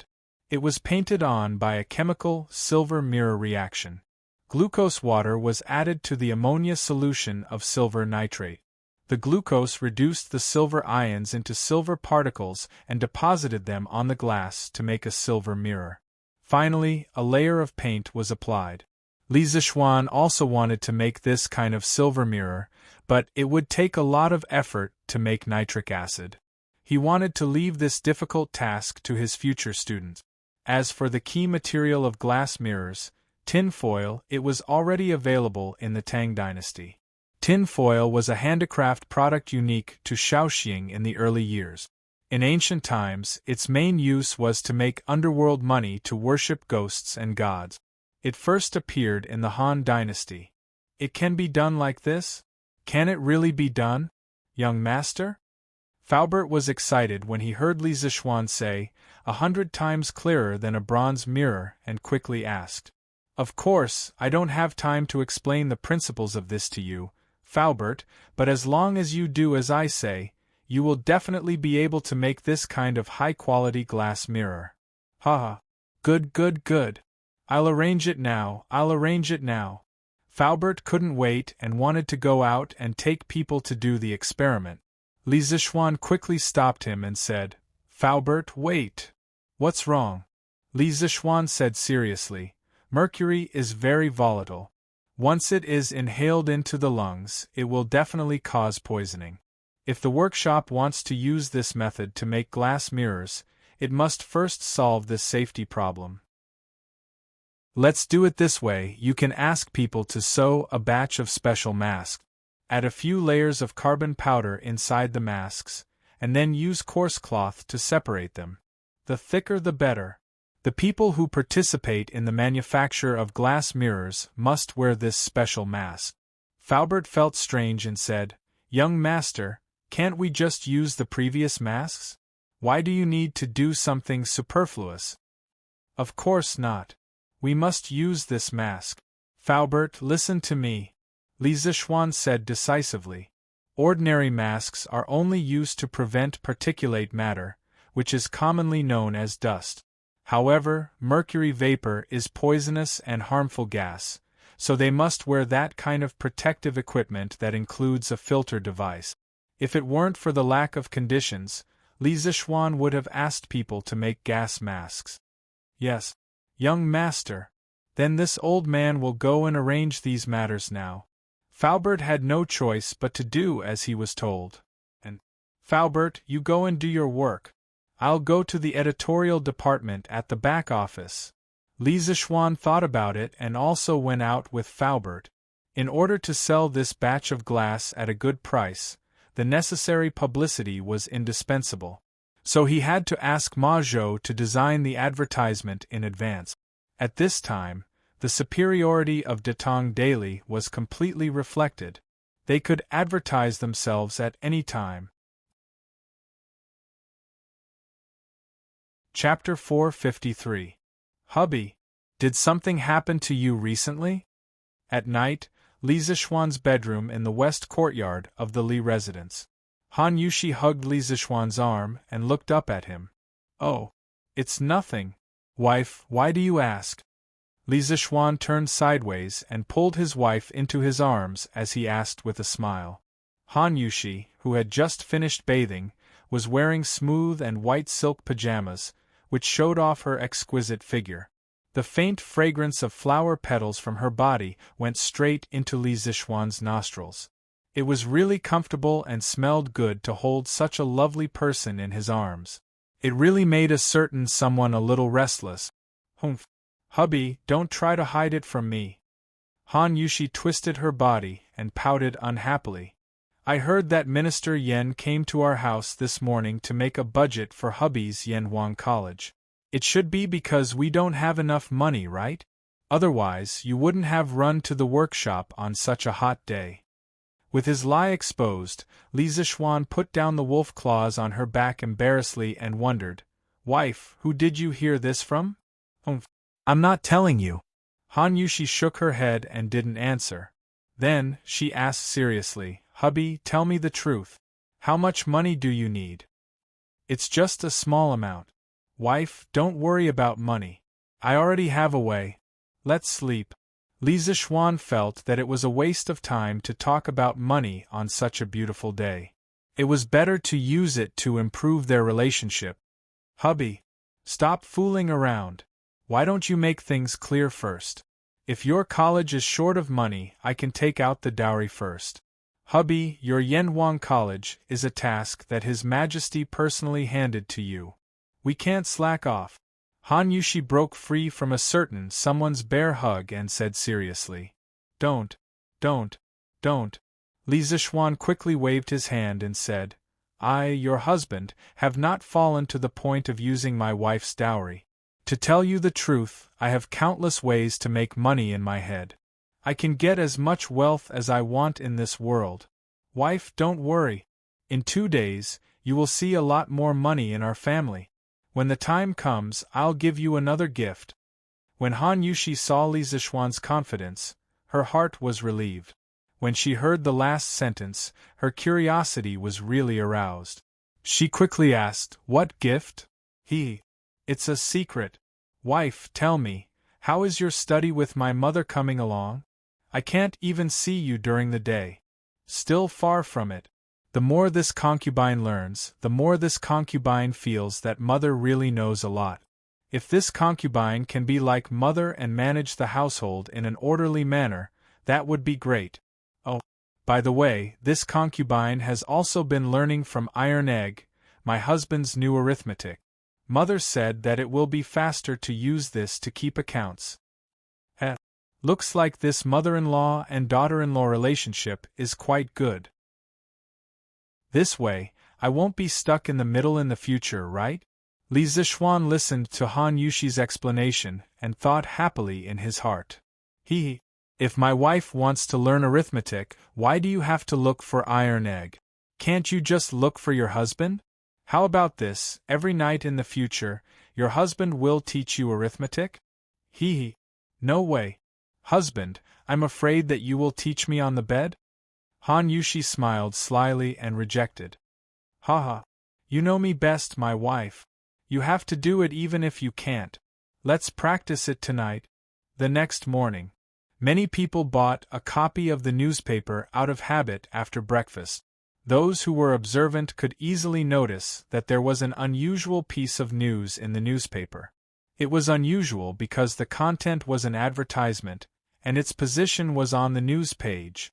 The Tang Daily had developed to this stage, and the functions of each section were very clear. For advertisements, Ma Zhou had specially opened up a small space in the middle column of the newspaper to advertise the various restaurants and guest houses in Chang'an City. There had never been an advertisement in the news like today. Speaking of which, Li Zixuan was also forced. He went to the editorial department yesterday to look for Ma Zhou and asked Ma Zhou to arrange an advertisement for him tomorrow to promote the batch of glassware from the workshop. Who knew that Ma Zhou would tell him that the advertisement slots in Datong Daily were recently full. If Li Zixuan wanted to cut the queue, then he would have to cancel an advertisement at the last minute. Li Zixuan had been busy with the academy recently and did not have time to read the newspaper. He did not expect Datong Daily to be so popular now that so many businesses wanted to advertise in it. He found yesterday's Datong Daily and opened it. The middle column was crowded with small advertisements, and it made his scalp tingle. This would not do. If his advertisement was placed in there, wouldn't it be drowned in an instant? Therefore, this guy started to play with his privileges and asked Ma Zhou to write an advertisement, to advertise in the official section. Hey, there's something new in Chitsu Pavilion again. Top-quality colored glass cups and colored glass cups. Other than these, there's an even bigger surprise. We'll see it tomorrow. After reading the newspaper, other than complaining about Li Zixuan's advertisement in the main article, people began to discuss the contents of the advertisement with their friends around them. Colored glass cups? Colored glass cups? Chitsu Pavilion actually has something like this? Didn't they say that only barbarians have these things? Someone questioned. Hey, what's this? Li Xianan was able to create so many strange things before. It's not strange that he can create colored glass now. Hiss. You're saying that this batch of colored glass is produced by Chitsu Pavilion's own workshop? Someone thought of the high price of colored glass and could not help but gasp. Haha. Then what else? Didn't you see what the newspaper said? This batch of colored glass cups and cups is of a higher quality than the ones sold by barbarians. Doesn't this mean that it was made by Li Xianan's own workshop? Heh. Li Xianan is really capable. I'll go and see for myself tomorrow. I wonder how much it will cost. After all, the newspaper said that this batch of colored glass is of better quality. I wonder how much more expensive it will be compared to the ones sold by barbarians. Someone frowned and said worriedly, "Hey, I believe that it won't be too expensive. Weren't Tang Dynasty's books very expensive in the past? Ever since Lord Li's Chitsu culture came out, ordinary people could afford to buy books." "That's hard to say. Books are books. Lord Li sold them at such a low price because he wanted to benefit the poor scholars. Why is he selling the colored glass at such a low price now? Besides, who knows if the cost of the colored glass in Chitsu Pavilion is high or not? They won't sell it at a loss, right? Haha. I'm curious about what the bigger surprise is. Li Xiannan's Chitsu Pavilion has never disappointed me. Chapter 454. Bastard. I was actually tricked by this brat. He even dares to take my money. How preposterous. After the morning court, Li Er came to the Lijing Hall and saw a De Tang daily on the table. He casually flipped through it, but something happened. "What's wrong, Your Majesty? Who made you angry?" Empress Zhongsun brought a glass of water to Li Er and asked curiously. "Who else could it be? It's Li Zishuan, that brat." Li Er rolled his eyes angrily, then pointed at the advertisement in the newspaper and said, "Look, Guanyin maid, this brat can already make his own glaze. He even deceived me last time. This is outrageous." "Deceived? Where did this come from, Your Majesty?" Empress Zhongsun glanced at the newspaper and then asked doubtfully. "Have you forgotten, Guanyin maid? Last month, I asked that brat to make compasses for the fleet going south. That brat complained to me that the glaze on the compass was expensive and that he would lose money if he sold it cheaply. In the end, that brat sold 200 compasses to the imperial court at the price of 4 strings of coins each. At that time, his workshop would be able to make colored glaze on its own. That brat deliberately hid it from me because he wanted to make a fortune from me." Li Er slammed the table and said hatefully. Empress Zhongsun couldn't help but laugh when she saw Li Er's angry look. "Your Majesty, even if Xiao Xian's workshop can produce glaze by itself, that's also his own good fortune. Besides, the quality of their glaze is not inferior to that of the Hu merchants. It's understandable that they sell it at such a price." Li Er glared and said, "Although that's the case, I'm still more or less uncomfortable after being tricked by this brat." "Haha. Your Majesty is magnanimous. Why lower yourself to the same level as a child? You just finished the morning court. Drink some water." Empress Zhongsun smiled sweetly and handed the cup to Li Er. Li Er took it and thought for a moment. "Okay. Forget it. I'll let this brat off on account of Guanyin maid." Empress Zhongsun joined in the fun and said, "Then I thank Your Majesty for giving me face." Maid Guanyin, you don't need to be so courteous." Oh right, Your Majesty." Xiao Xian suddenly took out so much glass to sell. Was he short of money? But this concubine doesn't think that child is short of money. Empress Zhongsun had clearly seen the contents of the newspaper before. Now that Li Er had specially brought it up, she had some doubts. He must be short of money. Didn't maid Guanyin follow me there yesterday? The Yanhuang College designed by that brat is almost as big as my palace. Although there are not as many buildings as the palace, I'm afraid that it will cost a lot to build it. I don't know where that brat got the confidence to build such a big college." Li Er took 2 sips of water and muttered to himself. So that's how it is. I only saw the magnificent design of the academy yesterday, but I really didn't think about money. Your Majesty, how much do you think it will cost to build this academy?" Empress Zhongsun said in surprise. According to my estimation, if it is built according to the scale on the blueprint, this brat will have to fork out at least 500,000 strings of cash. Otherwise, he won't be able to build the same effect as the sand table model." Li Er's knowledge was quite broad. After some calculations, he was actually pretty close to the mark. The budget of 400,000 strings of cash that Yen Lide made before didn't include labor and decoration costs. It seemed that Li Er's budget of 500,000 strings of cash was reasonable. 500,000 strings of cash? Such a huge number made Empress Zhongsun, the mother of the country, couldn't help but cover her mouth in shock. Then she said worriedly, "Although the Li family is rich, I'm afraid they can't fork out so much money? And now that the treasury is empty, the imperial court can't support him with money. Sigh, this child. In my opinion, it would be better for him to build a smaller academy. It's all about teaching and educating people. What's the difference if the environment is better? Ha! Even if the treasury of Chang'an City is full, the officials in the imperial court won't let me spend the money on Yanhuang College."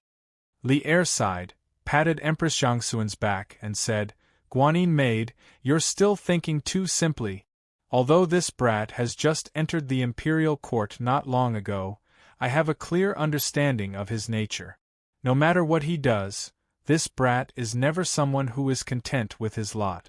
Everything he does, he wants to be different from the rest and do it the best. Let him do as he pleases." "Your Majesty, that's 500,000 strings of cash. Where can this child get so much money?" Empress Zhongsun was still a little worried. "Haha.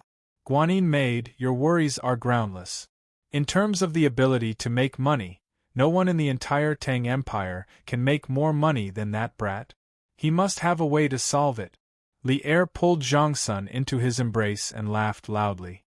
While advertising Chitsu Pavilion's Liuli, Li Zishuan also asked Faubert and Wang Zhong to start recruiting workers and craftsmen. Now that the Imperial College's field vacation had begun, there were only 2 months left for the construction of Yanhuang College.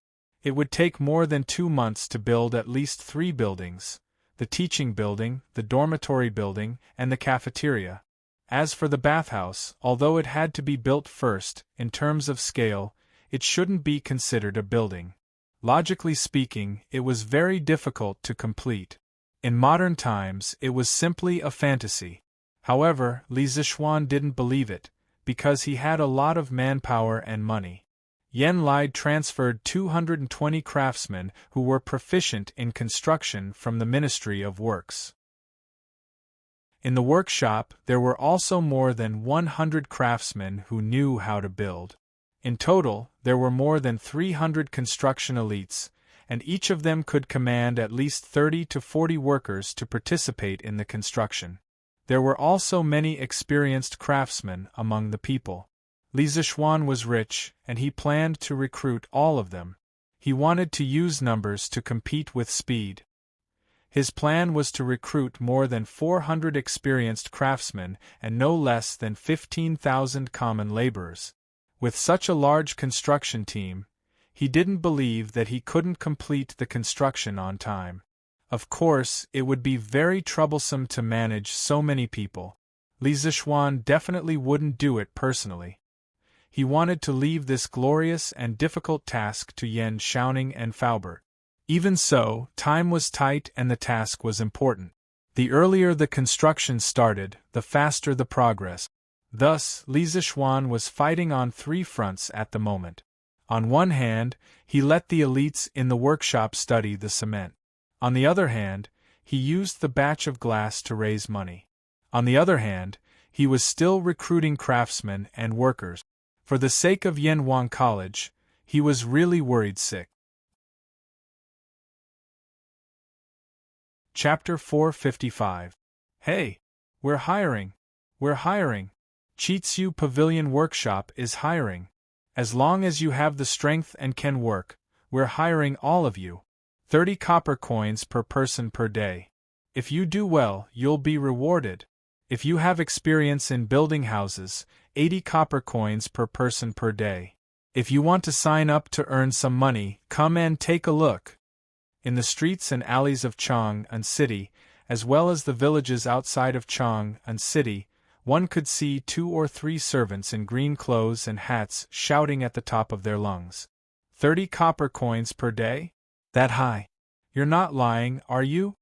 In the first year of Xinguan, prices were very low. Correspondingly, wages were not very high either. Ordinary people would only earn 10 copper coins per day if they worked tirelessly at the docks to carry sack. Those who helped people build houses also earned about the same price per day. If you met a boss with a conscience, they would give you a raise. However, 20 copper coins per day was already the limit. Now Li Zishuan was offering 30 copper coins per day, which was very attractive. The onlookers were all eager to make a move. The only thing they were worried about was the authenticity of this recruitment advertisement. Oh, brother, isn't it wrong for you to say that? Do you see the clothes I'm wearing? This is something only the people from Chitsu Pavilion can wear. Do you know Chitsu Pavilion? That's our young master's business. Do you know our young master? He's a baron personally conferred by the emperor, the recently promoted Crown Prince Jean Shur. Let me tell you, if the workshop manager didn't say that I didn't have enough strength, I would have done it myself. Otherwise, I wouldn't have come all the way to Lu village to recruit people. When the servant heard that someone doubted him, he was immediately unhappy. This fellow was also a chatterbox. He put his hands on his hips and talked endlessly. He looked like a shrew scolding the streets. Oh, you're really from Chitsu Pavilion. I've seen you in the city before. I say, Lu Buju, you didn't look carefully before you spoke. The men from Li County are extremely wealthy. Why would they care about your little wage? Hey, brother, don't you think I'm right? A tall and thin young man first reprimanded the villager who questioned him. Then, he turned around and said to the servant from Chitsu Pavilion, Yes. Why would my Lord Ju care about such a small amount of money? Those who have come into contact with my Lord Ju know that he is kind-hearted and can't bear to see others suffer. Why would he do such a deceitful thing? The servant of the strange interest pavilion nodded in satisfaction, then proudly raised his head and said, Yeah, Lu Buju, you really are an ungrateful brat. Previously, when Li Xiannan made the curved plow, he helped everyone in the manor. How can you say that? Lu Buju, you heartless rascal. You dare to doubt such a good person like Lord Li? I hope you don't get it up for the rest of your life. Brother, I Lu Biji sign up. Don't even mention 30 copper coins a day. If Li Xianxing needs my help, I'm willing to do it for 10 copper coins a day. Damn. Since when did I suspect Li Xiannan? I didn't know that he was sent by Li Xiannan. Brother, I didn't recognize Mount Tai just now. Please be magnanimous. My name is Lu Fuji, not Lu Buju. I also want to sign up. The man in gray didn't expect that a casual question would put him in a situation where he was surrounded by enemies. He quickly went forward to explain. Seeing that everyone's attitude had changed and they were all polite, the servant of the strange interest pavilion suddenly felt a sense of superiority. Working in the strange interest pavilion was still the best. That's not right. If I can be transferred to work for Lord Ju, I'll have a better future. The servant of the strange interest pavilion said happily. Haha. Don't fight or fight. As long as you have enough strength, you can be chosen. Yes. Do you see this rock in front of me? If you can lift it above your head, our workshop wants it. Everyone, line up and take your time. The servant pointed at the 1-foot-wide rock in front of him and said loudly. Although Li Zishuan was short of people, he didn't hire just anyone. Those who didn't have enough strength would only cause trouble. The rock used to test people's physical strength was only 40 to 50 pounds. It shouldn't be difficult for most hard-working farmers. Hey, such a big rock? Easy. I'll go first. The one who spoke earlier was called Lu Biji. He stepped forward and said loudly. Bulsh *T. I'm the one who came first. He had finished his work and assigned the work to his subordinate. Li Zishuan had a rare moment of leisure in the afternoon. He sat under the pavilion in the courtyard, enjoying the breeze and eating iced grape. He continued to write The Legend of a Mortal's Journey to Immortality. Recently, he was so busy that he didn't have time to write novels. If it wasn't for a batch of manuscripts, The Legend of a Mortal's Journey to Immortality would probably stop updating in the next few days. The fans of The Mortal would definitely go crazy. While he was writing happily, Li Zixuan suddenly felt someone beside him. He looked up and saw that it was the little fatty Li Tai. He couldn't help but stop writing and asked curiously, Qinke, why are you here? Nothing much. I'm just bored in the prince's mansion, so I came out for a walk. Li Tai looked at the manuscripts on the stone table and answered absent-mindedly. Ever since Li Zixuan deliberately practiced writing for a period of time, the matter of ghostwriting for The Legend of a Mortal's Journey to Immortality was no longer his turn. This was because Li Zixuan's writing speed was much faster than his. This directly led to him not being able to enjoy the privilege of not being able to read the later chapters of The Legend of a Mortal's Journey to Immortality in advance. You can just walk around to my house? Brat, you're too good at walking around? Li Zixuan rolled his eyes and said, Hee.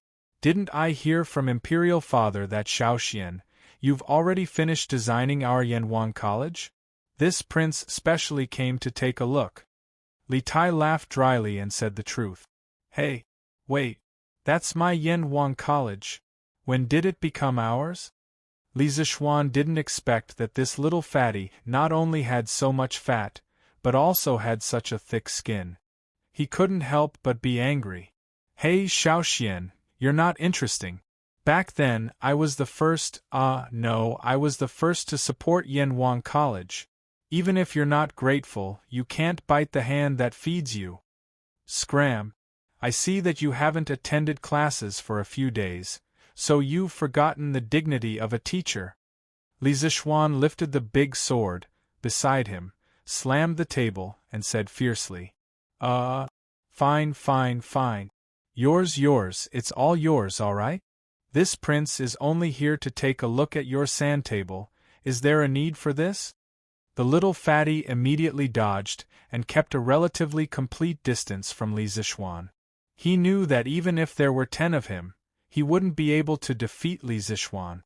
The sand table is in the side hall, if you want to take a look. Li Zixuan waved his hand and sat down to continue writing his novel. Chapter 456. Oh, this house looks so stylish. What the hell, how many levels are there? 1, 2, 3, 4, 8, 9, 10 floors. So stylish. Little Xian, your design is great. Damn, this house is also beautifully designed. TSK, I didn't expect that little Xian not only knows mathematics, but also landscaping. Damn, what is this? Why are there 2 nets on the grass? Awesome. Pavilions, terraces, rockeries, lakes, this is almost comparable to a palace. Little Xian, your design of Yanhuang College is too awesome. Haha. This prince's choice of going to Yanhuang College was indeed correct. Damn. I say, are you done yet, kid? Look at the sand table, can't you shut your mouth? Ever since Li Tai had entered the side hall, the little fatty's screams had been continuously heard. Li Zixuan, who was in the pavilion, could hear it from far away. Even when he was writing a novel, he couldn't calm down to write. He couldn't help but shout angrily. Li Tai, who was feeling smug, was suddenly awakened by the roar. He shrunk his neck and thought that he was too excited and forgot where he was. Li Tai calmed down and carefully looked at the sand table model of Yanhuang College from beginning to end. The more he looked, the more shocked he was. The more he looked, the more fortunate he was that he chose Yanhuang College in the first place. Little Xian, this Yanhuang College's design is amazing. Although many of the buildings are different from the architectural styles of Tang Dynasty, I don't know why, but I still like this style. Yanhuang College must be built, no matter how much it costs. Little Xian, if you don't have enough money, I'll pay for it. The little fatty looked at it for a long time and walked out of the house. It was the first time he saw a modern reinforced concrete style building, and he immediately fell in love with it. This guy's crazy look was very similar to a modern fanatic, but he was bragging a little too much. Oh, just right. I'm short of money recently. Li Zishuan put down his pen and glanced at the spendthrift in front of him. He smiled and said, if you want to build the academy according to the sand table, you still need 350,000 strings of cash. Since you are so generous, you can pay for the rest of the money. In a while, I will ask my men to drive dozens of ox carts to the Prince of Wei's mansion to get the money. How much? Li Tai widened his eyes as his voice rose an octave. He said in disbelief, 350,000 strings of cash? How could there be so many? Little Xian, are you trying to scare me? At this moment, little Fatty's knees went soft and he nearly knelt down. 350,000 strings of cash. Although he was a prince, it was impossible for him to take out so much money. Even if he tore down his mansion, it wouldn't be worth 350,000 strings of coins. Who has the time to scare you? If I want to build Yanwang College, I'll need at least 500,000 strings of cash. I've only been able to scrape together 150,000 strings of cash these days. There's still a hole of 350,000 strings of cash. Qinke, you were shouting so loudly just now, I heard it all. A real man must keep his word. Li Zishuan said to the righteous Li Tai with a smile. Li Tai was immediately dumbfounded. He really wanted to slap himself. How could he be so smug and blabber without thinking? Now he was done for, wasn't he? Cough, cough. This. 350,000 strings of cash is something that I don't have. If it's 20,000 strings of cash, I can still take it out. Little Xian, do you think that's enough? Li Tai immediately lost his arrogance and complacency as he weakly said. Hee. Why don't you take out the books in your mansion and sell them, Qinke? You can probably get a few tens of thousands of strings of cash. Li Zishuan said maliciously. No, absolutely not. Li Tai jumped up as if his tail had been stepped on. He shouted, I'm taking care of those books on behalf of my father. If I sell them, my father will skin me alive. Forget it then. You brat, you can't help here, and you can't help there either. Go away. Li Zishuan waved his hand as if he was shooing away a fly and said disdainfully. After that, he ignored the little fatty, lowered his head, picked up his pen, and continued to write his novel. It was worth mentioning that he had received more than 10,000 strings of cash as a reward for A Record of a Mortal's Journey to Immortality, which made him very surprised. When he wrote this novel, Li Zishuan didn't want to make money. He wanted to bring the style of web novels to Tang Dynasty and attract more people to write novels. That way, when he was bored, he could write novels to relieve his boredom. But who knew that this playful act would bring him such a huge income of more than 10,000 strings of cash? Although the Li family was rich, they wouldn't ignore 10,000 strings of cash. That's not right. Li Tai suddenly thought of something and shouted, if Yanwang College is really that short of money, why aren't you worried, Xiaoxian? Why are you still in the mood to write novels? There are only two possibilities. Either you have a lot of money in secret, or you have thought of other ways to raise money. How is it? Am I right? Looks like this little fatty's brain is pretty good. But, what's wrong with writing novels? I write novels to raise money too. Don't underestimate novel writers, Qinke. So far, I've only finished 1/8 of The Legend of a Mortal's Journey to Immortality, but according to the statistics of the editorial department of Tang Daily, this book has earned me more than 10,000 strings of cash. Think about it, if I finish it all, it might earn me 100,000 strings of cash. 100,000 strings of cash? Li Tai was stunned. He never thought that writing novels could earn so much money. After being stunned for a while, he shook his head and said, it's no wonder. In the whole of Chang'an, from 6-year-old children to middle-aged uncles, How many people don't know about A Record of a Mortal's Journey to Immortality? I even heard that this novel has become popular in other states and counties. It seems like it's understandable that it can earn you so much money.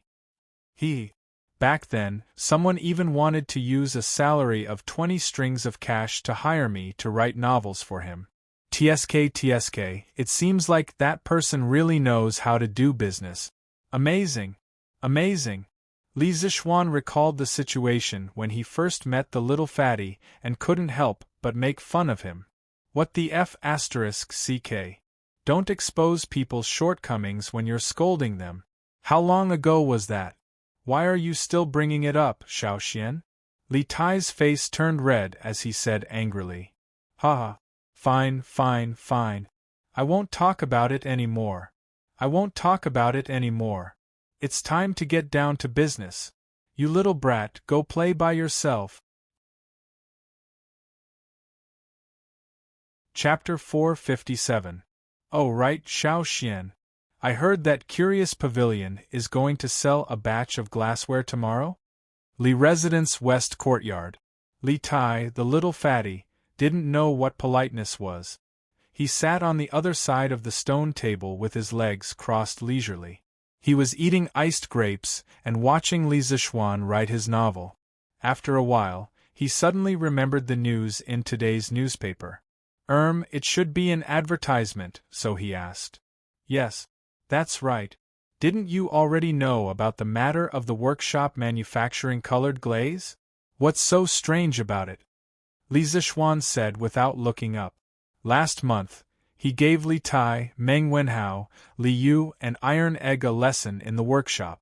Not only did he talk about the principle of geomagnetism, but he also touched on the knowledge of glassware manufacturing. I don't find this strange. When you use the glassware on the compass, I knew that you would use it to make money one day. What I find strange is, what is the bigger surprise you mentioned in the newspaper? Li Tai rubbed his hands and laughed. He looked a little wretched. Li Zichuan looked up at little fatty, curled his lips and said, This thing might be a surprise to others, but to you, Qinke, what is it? Li Tai rolled his eyes. He suddenly had a very bad feeling. It's a surprise to others, but to you it's a shock, haha. Li Zichuan laughed. What he said was not without reason. The glass mirrors in Strange Interest Pavilion were mainly for the beauties and rich ladies. Li Tai was a fatty with a face full of fat.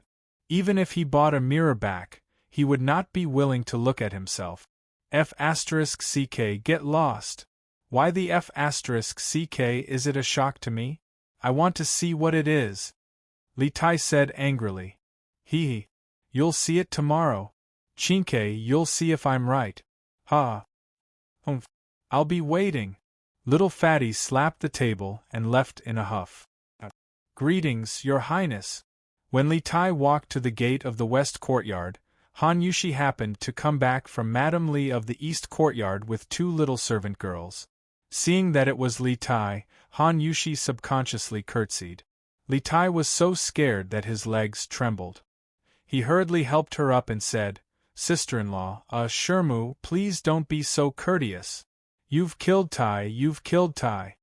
A few months ago, Li Zichuan had single-handedly challenged the mountain stronghold for Han Yushi. Li Tai had heard about it. Usually, he could play and joke with Li Zichuan, but that was just romance between men. Now, facing Han Yushi, he didn't dare to be too cheeky. Otherwise, it was hard to guarantee that Li Zichuan wouldn't kill him with a sword. Han Yushi hesitated for a moment.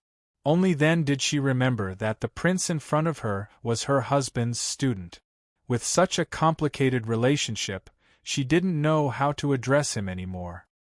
Shermu, just call me Qinke. Sir is writing a book in the pavilion. He has something to do at the Tai residence, so he'll take his leave first. Shermu, please help yourself. I won't send you off. Li Tai waved his hand and fled. He didn't dare to hear Han Yushi call him His Highness anymore. If Li Zichuan heard it, he might make things difficult for him in the future.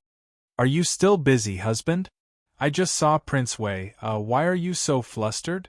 Han Yushi came to Li Zixuan's side and couldn't help but ask. Haha. Why? You met that guy just now? Yes, I happened to meet him at the door. Did that guy use his identity to show off in front of you? Haha. No, he didn't. Instead, I felt that he was a little afraid of me. Husband, what were you talking about just now? Haha. Nothing. Wife, sit here for a while. Let's go eat together after I finish writing this chapter. The next day, when the East Market opened in the morning, a small group of people headed straight to Curious Pavilion with a clear goal in mind. Previously, the new carriage, Don't Touch Me, had brought many purple and even red members to Curious Pavilion. These people enjoyed huge discounts and priority in queuing. Whenever Curious Pavilion released a new product, they would be the first to arrive. To them, it was a profit if they could buy it. One had to admit that although Curious Pavilion's products were expensive, Curious Pavilion had already proven that everything here was worth the price with their high-quality products. Therefore, those who could enjoy the discounts always liked to shop at Strange Interest Pavilion. Curious Pavilion had already prepared for today. When the first batch of customers arrived at Curious Pavilion, they saw dozens of shelves in the open space. There were even red cloths on the shelves. Clearly, the shelves were filled with glass cups and glasses that were going to be sold today. Other than that, there were two huge signboards that were as tall as a person at the entrance of Curious Pavilion. They were still covered with red cloths, so no one could see what was inside. There was a lot of discussion below. Brother Chow, you're also here? Haha, I had nothing to do, so I came here to take a look. Chow Wendong chuckled as he fanned himself. Brother Chow probably isn't just here to take a look, right? In a little while, I hope that Brother Chow can leave some soup for us to drink. Those who had come to line up so early were not idiot. Many of them were merchants with a keen sense of smell. In this era, the glass of the Central Plains was completely supplied by Hu merchants. It could be said that the Hu merchants had a monopoly in this area, and the merchants of the Central Plains had no right to a share of the profits. They could only follow behind and eat the leftover rice and soup, earning a fee for running errands. The fact that the Odd Interest Pavilion was able to provide such a large amount of glassware made the peddlers move immediately. Most of them had membership cards for the Odd Interest Pavilion. In their opinion, being a peddler for the Odd Interest Pavilion would definitely earn them more than buying from the Hu merchant. These people had never considered the problem of not being able to sell their goods. Although Hu merchants came to the Great Tang to sell glass, they usually sold in very small quantities. Glass was a rare commodity in the Great Tang, so there was naturally no need to worry about not being able to sell it. Haha. What are you saying, Brother Mengyang? This Chow comes from a small family, so I don't have such a big appetite. Let's make money together, Ha. Brother Chow is indeed a straightforward person, haha. Brother Chow, what do you think those two things at the entrance are? This must be the surprise that the newspapers were talking about, right? As for what it is, this Chow doesn't know. Heh. Brother Chow, you're really modest. There are only a few merchants in Chang'an who can talk to Li Xiannan. A few days ago, Li Xiannan just got married. This one remembers that you went to Li Xiannan's residence for a visit. Chapter 458. Sigh. Why isn't shopkeeper's son here yet? Did he oversleep? How is that possible? You're in too much of a hurry. According to the usual practice, he should be here soon. Sigh. I wonder how the glazed cups they make compare to those sold by the barbarian merchants? Speaking of which, I still want to buy their horse carriage. I've been queuing for days, and I still haven't bought it. The new horse carriage, Don't Touch Me, was still in short supply. The workshop's production capacity had reached its limit, and it was impossible to produce more than 100 horse carriages in one go. Yo! Brother Zhang, where did you strike it rich? You can even afford a horse carriage from Curious Pavilion? Sigh. Strike it rich? I can't not buy this horse carriage. My son has fallen in love with the youngest daughter of County Deputy Wu of Bailing County. County Deputy Wu didn't object to the marriage, but his daughter said that she doesn't want the wedding to be as grand as Lord Lee's wedding, but when we pick her up, there must be a Don't Touch Me carriage from Strange Interest Pavilion.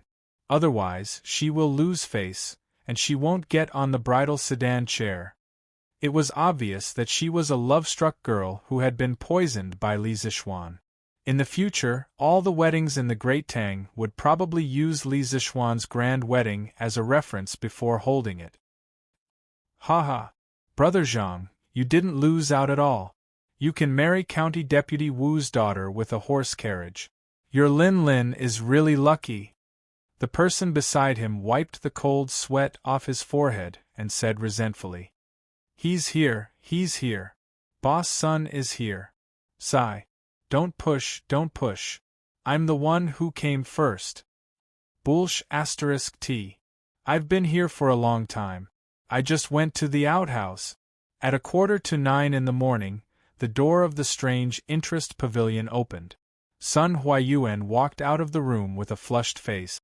Everyone, please be quiet. Listen to this old man. Sun Huayuan smiled and cupped his hands towards the crowd, shouting loudly.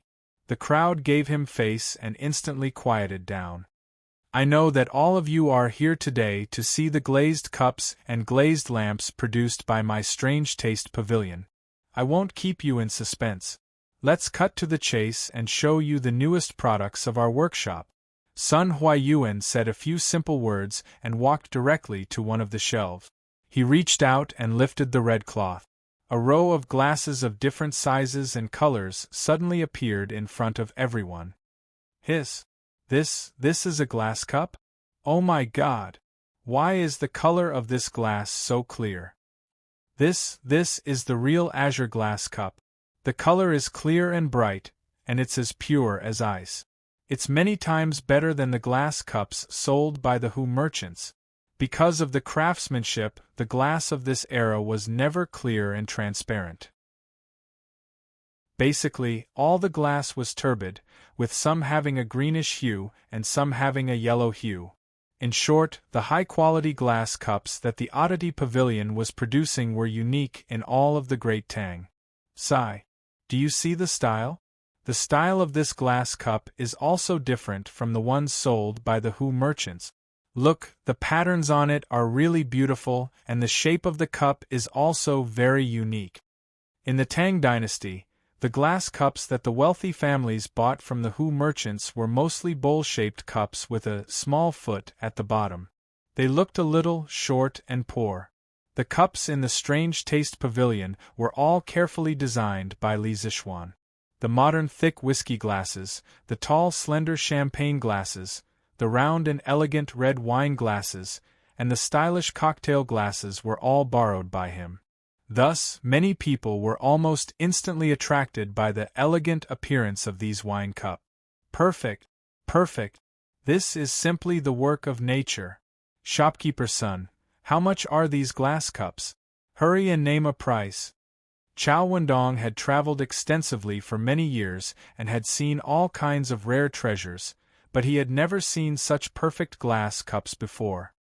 He had completely forgotten that he had just mentioned to the merchant called Meng Yang that they were going to make money together. He didn't want to share such a perfect treasure with others right now.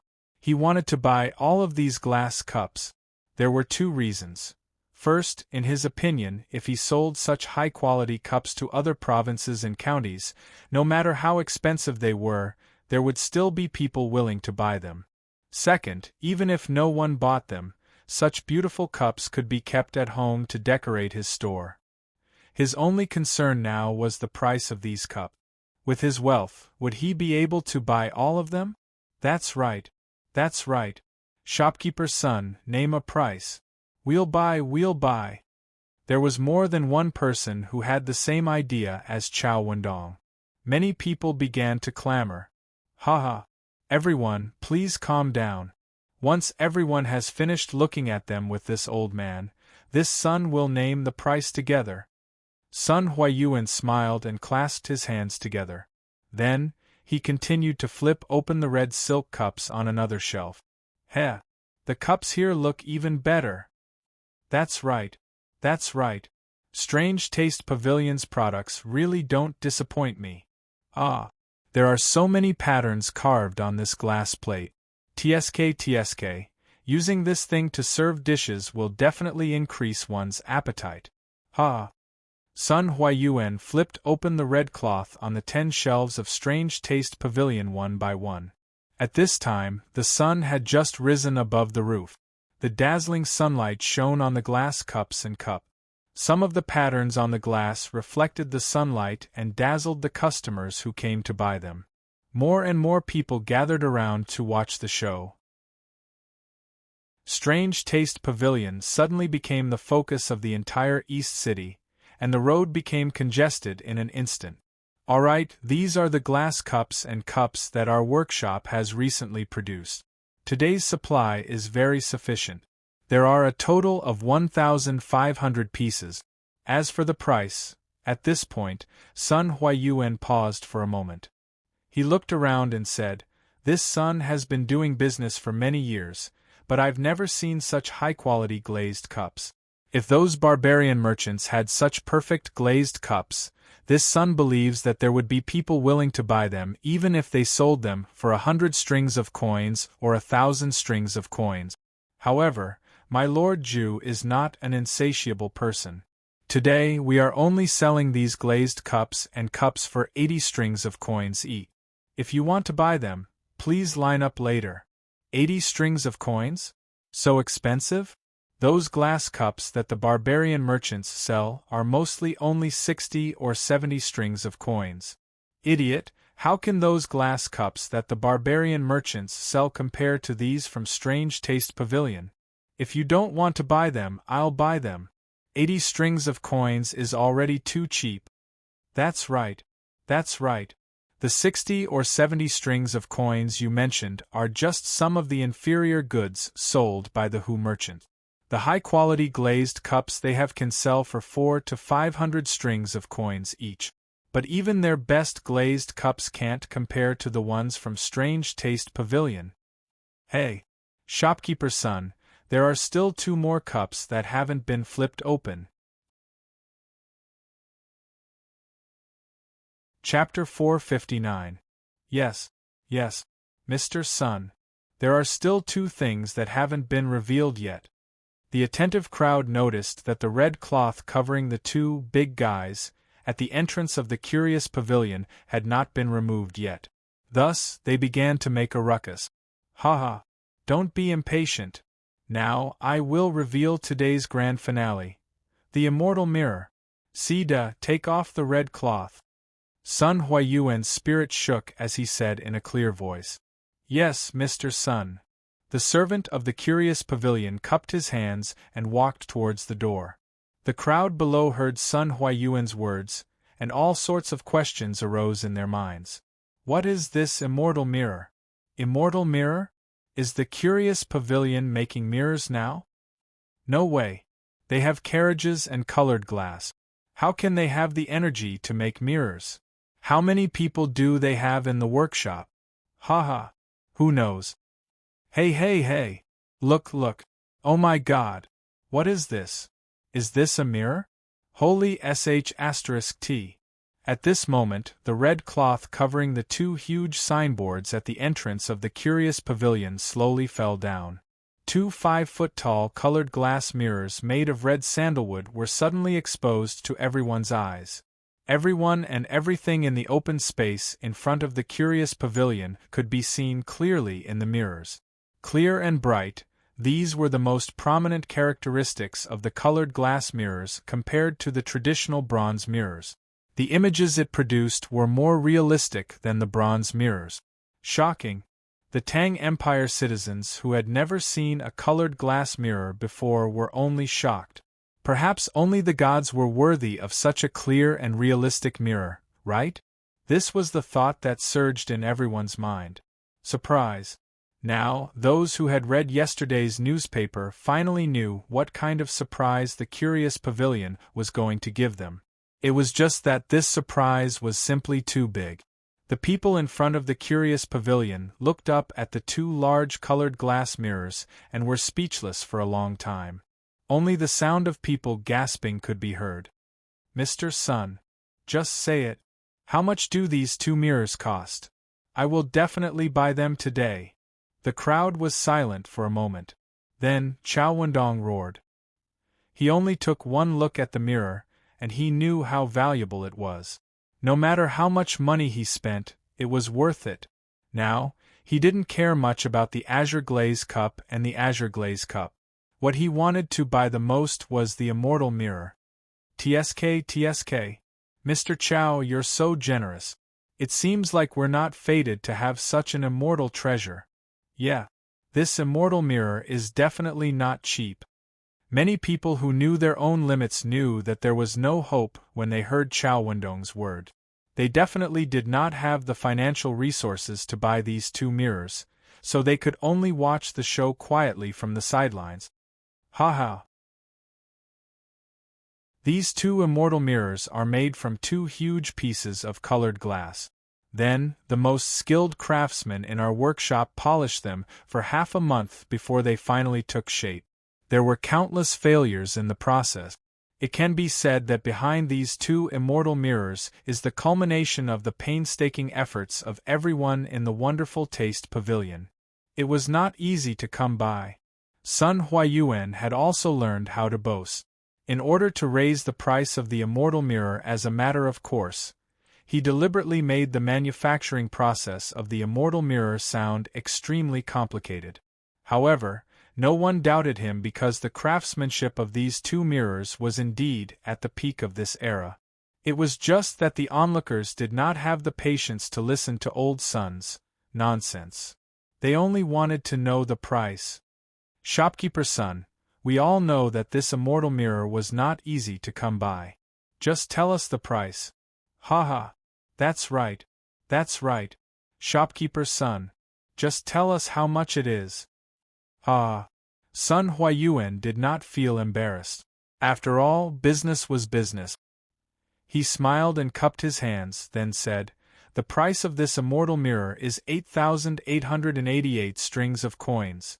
Due to the difficulty in manufacturing, the price is higher. Please understand." Buzz. 8,888 strings of coins. Hiss. As expected, this is not something we can afford. Gulp. Holy sh*t, this mirror is worth all of this old man's assets. The price of 8,888 strings of coins shocked everyone. That was more than 8,000 strings of coins, not 800 strings of coins. An ordinary person would probably not be able to accumulate so much wealth in their lifetime.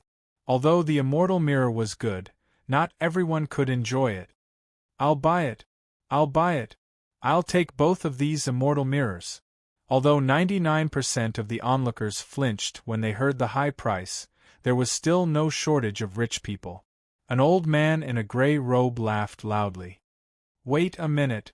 Shopkeeper Sun, I'm the first one here today. Besides, I also have the Supreme Member card of your pavilion. No matter what, you should follow the order of first come, first served, right? I'll take both of these immortal mirrors." Chao Wendong quickly jumped out and said anxiously. Although 10,000 strings of coins was a lot, the Chao family could still afford it with their financial resources. "Haha. You're right, Mr. Chao. The Curious Pavilion is also a place with rules. I'm sorry, brother. Then these two immortal mirrors will belong to Mr. Chao. I'll ask the staff to send it to your house." Sun Huayuan laughed. At this moment, he couldn't help but sigh. This money came too easily. "Haha. Thank you for letting me win, everyone. I won't fight with you today. I'll go first, I'll go first." Now that Chao Wendong had the immortal mirror, he didn't care about anything else. Therefore, he cupped his hands and planned to follow the staff of the Curious Pavilion to move the immortal mirror into his house. As for the 10,000 strings of coins, he definitely didn't have it on him. They were all familiar with each other, so he would ask someone to send the money over later. Mr. Chow, please wait. Mr. Chow, please wait. The old man in a gray robe, who was the first to bid, walked over and stopped Chow Wendong. I'm Jing Yinhong, and I really like this immortal mirror. I'm willing to pay 20,000 strings of coins. I wonder if Mr. Chow is willing to part with it? His 20,000 strings of coins? Mr. Chow can earn more than 2,000 strings of coins just by selling it. Who is this person? Why is he so rich? As soon as the old man in a gray robe finished speaking, there was an uproar. Chow Wendong's eyes flashed, and he hesitated. Jing Yinhong? Are you Jing Yinhong from Jiangnan Road's Misty Rain Villa? Jing Yinhong stroked his beard and laughed. Ha! I didn't expect Mr. Chow to have heard of this old man's name. I'm honored. Ha ha! Brother Jing, you must be joking. You must be joking. An unnatural look flashed across Chow Wendong's face. He hesitated for a moment and then said, If Brother Jing really wants this immortal mirror, I'll give it to you. The price will be the same as the original price. You can give the money directly to Manager Sun. Ha ha! Brother Chow, you're so generous. I'll remember this favor. Chapter 460. Ladies and Gentlemen. Ladies and gentlemen, due to the size of the celestial mirror, the price will be more expensive. Our Strange Taste Pavilion has also considered the needs of many people, so we made some small celestial mirrors, just like the one in my hand. Sun Huayuan waved his hand, and a servant immediately brought over a small and exquisite mirror. The mirror was only the size of a palm, and its outer shell was made of peach wood. It looked quite delicate, but in Sun Huayuan's hands, there was an indescribable sense of strangeness.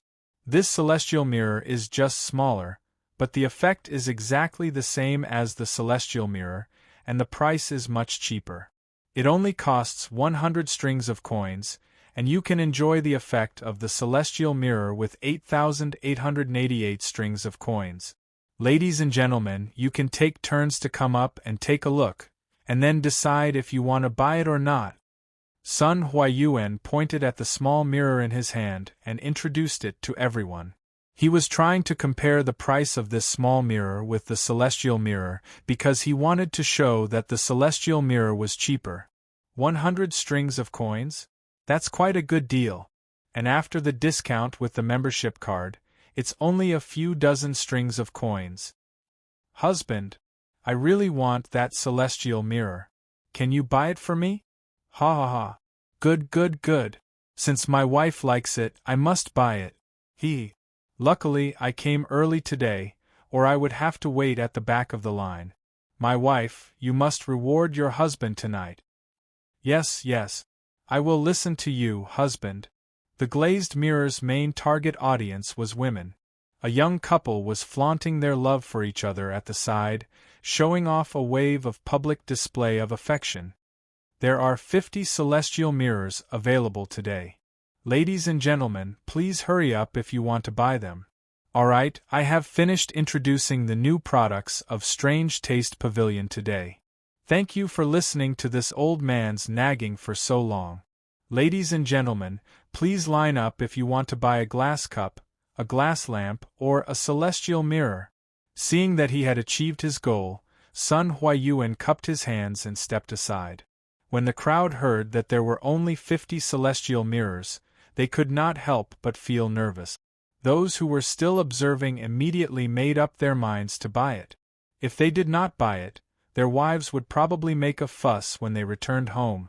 Men with multiple wives and concubines were having a hard time. They were worried about how many they should buy later. What if there were only 1 or 2 left when it was their turn?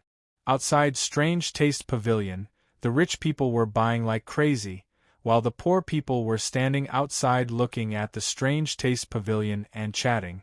It was very lively, except for one person. I was still wondering what surprise Xiao Xian was talking about. So it was a mirror. F*ck. Why is this thing a surprise to others but a shock to me? Could it be that this prince's appearance is unsightly? Old Wu, you tell me. How do I look? Am I as handsome as Li Li? It was Li Tai, the little fatty. Today, he rode a new carriage to see what kind of surprise the Strange Taste Pavilion was going to release today. After seeing that it was the immortal mirror, he immediately thought of the hidden meaning behind Li Zishuan's words yesterday. He angrily grabbed his personal guard Wu Chundao and said angrily, Your Highness is very talented, very knowledgeable, handsome, elegant, and elegant. In terms of talent and appearance, none of the men in Li County can compare to Your Highness. Wu Chundao wiped the cold sweat off his forehead and hurriedly went against his will to flatter Li Tai. Li Tai was very pleased with himself as he listened, his little tail almost sticking up to the sky. Just as he was about to praise Wu Chundao's foresight, he suddenly heard the untimely sound of retching. The situation instantly became very stiff, and Li Tai's face also became as black as the bottom of a pot. What the hell is the meaning of this, Wu Chundao? Do you think that this prince's appearance disgusts you? Li Tai's cold voice pierced Wu Chundao's ears. The other guards could feel the cold, killing intent in his words, and they were so scared that they didn't even dare to breathe loudly. Wu Chundao was the closest, so he was the first to bear the brunt. He felt like he was cold from head to toe. Your Highness, this subordinate definitely didn't mean that. This subordinate just ate some meat last night and caught a cold. Yes, I caught a cold. Wu Chundao was quick-witted, and in the moment of life and death, he finally came up with an excuse. Caught a cold? Li Tai stared at Wu Chundao as if he was looking at an idiot. He grinned coldly and said, Since you've caught a cold, why don't you run 30 laps around the mansion? You'll get better faster if you sweat. Also, you're only allowed to eat vegetables for 7 days. You're not allowed to eat meat. This prince is being considerate to his subordinates. To actually catch a cold on such a hot day, Li Tai really believed in Wu Chundao's evil. If it was in the past, with Li Tai's temperament, Wu Chundao would have at least received a beating. But he had been with Li Zishuan for a long time, so his hostility was much less than before. Thank you, Your Highness, for your consideration, Your Highness. Wu Chundao was stunned for a moment, then as if he had been pardoned, he quickly thanked him. Running 30 laps around the Wei Wangfu, for a normal person, would probably kill him. But for a martial artist in the refinement realm like him, it would only make him pant a little. Li Tai's punishment really made him feel relieved. Go and buy a small divine mirror for this prince right now. Why the hell can't this prince look at himself in the mirror? First he was teased by Li Zishuan, and now he was mocked by his own subordinates. Li Tai's heart was extremely sullen. He pointed at the Strange Taste Pavilion and refused to believe it. Yes, Your Highness. But that shopkeeper's son said that there are only 50 small divine mirrors. This subordinate is afraid that I won't be able to line up. Wu Chundao held back his laughter and said awkwardly, Fuck, do you have a fucking pig brain? Can't you just go straight to shopkeeper's son? Why do you have to line up like an idiot? Cutting the line, do you know how to cut the line? As their boss's proud eldest disciple, do I still need to line up?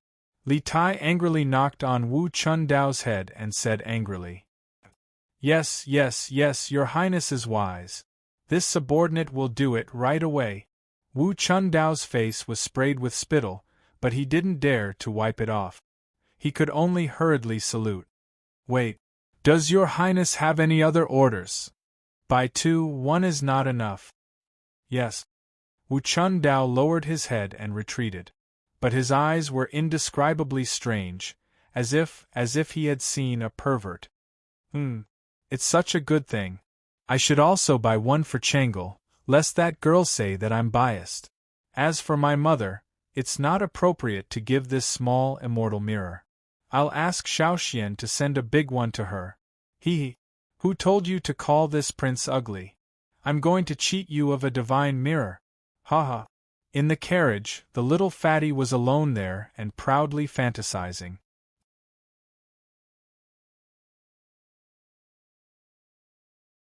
Chapter 461. Your Majesty, His Highness the Crown Prince is here. Li Jing Hall. Empress Zhongsun was reading on the couch when a little palace maid rushed in and reported. Oh, didn't Chengqian just come to pay his respects? Why did he come back? Empress Zhongsun muttered to herself. Of course, no one would give her an answer. She shook her head and said, Let the crown prince in. Yes, Your Majesty. A moment later, Li Chengqian walked in excitedly. Your son greets mother. Is Chengqian looking for mother for something? Empress Zhongsun pointed to the bench next to her and motioned for Li Chengqian to sit down. At the same time, she asked with a smile. Ha! Your son is here to deliver a treasure to mother. Li Chengqian didn't sit down. Instead, he said mysteriously. What treasure actually made Chengqian personally deliver it? It's really rare for my son to be so filial. Empress Zhongsun's curiosity was indeed aroused. She blinked and asked. Ha! Mother will know when she sees it. Li Chengqian bowed and said with a smile. Then, he shouted outside the hall, Bring it in! 2 eunuchs carried a huge signboard covered with a red cloth and walked in carefully. Under Li Chengqian's command, the 2 placed the big guy on the lower left of Empress Zhongsun and then retreated. The doubt in Empress Zhongsun's eyes grew stronger. She got up and walked down asking, Chengqian, what is this? Ha ha. Mother, please take a look. After Li Chengqian said that, he personally tore open the red cloth. A huge glass mirror suddenly appeared in front of Empress Zhongsun. Looking at the extremely clear and real other self in the mirror, Zhongsun was stunned and speechless for a long time. This is a mirror? After a long time, Empress Zhongsun murmured in disbelief. Mother, this is indeed a mirror, but it has another name, the immortal mirror. What Li Chengqian sent over today was the immortal mirror. However, this thing wasn't his. Even if he had more than 8,000 strings of cash, he couldn't buy it outside. This immortal mirror was sent to the East Palace by Li Zishuan. Li Zishuan wanted to borrow his hand to give the immortal mirror to Empress Zhongsun. Immortal mirror? To be able to illuminate people so clearly, it is indeed not an object of the mortal world. This immortal mirror is worthy of its name. Empress Zhongsun muttered to herself, and then smiled at Li Chengqian. This immortal mirror should be from Xiaoshuan's workshop, right? Li Chengqian was stunned. He did not expect that even this could be seen through by his eldest grandson. He said rather awkwardly, Royal Mother is wise. This immortal mirror is indeed from the workshop of the strange interest pavilion.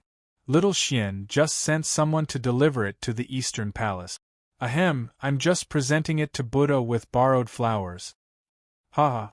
You 2 kids. Empress Zhongsun smiled and then looked at the immortal mirror. She couldn't help but sigh. This immortal mirror is a rare treasure in the world. Imperial Mother likes it very much. It's just that Imperial Mother is getting old. I'm afraid that Imperial Mother won't dare to use it in a few years. Li Chengqian hurriedly waved his hand and said, What is Imperial Mother saying? You are in the prime of your life, how are you old? In terms of appearance, 99% of the women in the Tang Empire are not as good as Imperial Mother. In terms of temperament, Imperial Mother is gentle and dignified. No one in the world can compare. Therefore, this immortal mirror will definitely accompany Imperial Mother for at least 80 to 90 years. In fact, Zhongsun was only 26 or 27 years old now. She married Li Er when she was 13 years old, so although she was only in her 20s now, she was already the mother of several children. That peerless appearance, coupled with her dignified and elegant temperament, really did not show any trace of the passage of time on her. If it were not for the fact that she was the mother of a country and had too many things to worry about, she would probably look even younger. Pfft. Empress Zhongsun could not help but laugh. According to what you said, Chengxian, wouldn't Imperial Mother become an old witch? Haha. If Maid Guanyin is an old witch, then wouldn't I become an old monster? Haha. Interesting. Interesting. At this moment, a burly figure walked in from outside the hall. It was Li Er. Old Li did not see Li Chengqian present and directly displayed a wave of affection without restraint. Li Chengqian innocently ate a bowl of dog food. Your Majesty!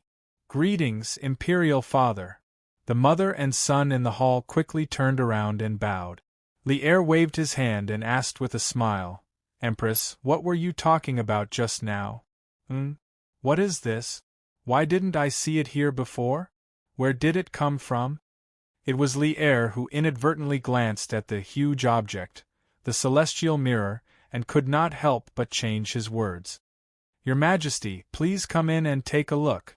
Zhongsun smiled and pulled Li Er in front of the celestial mirror. Li Er immediately discovered the use of this thing.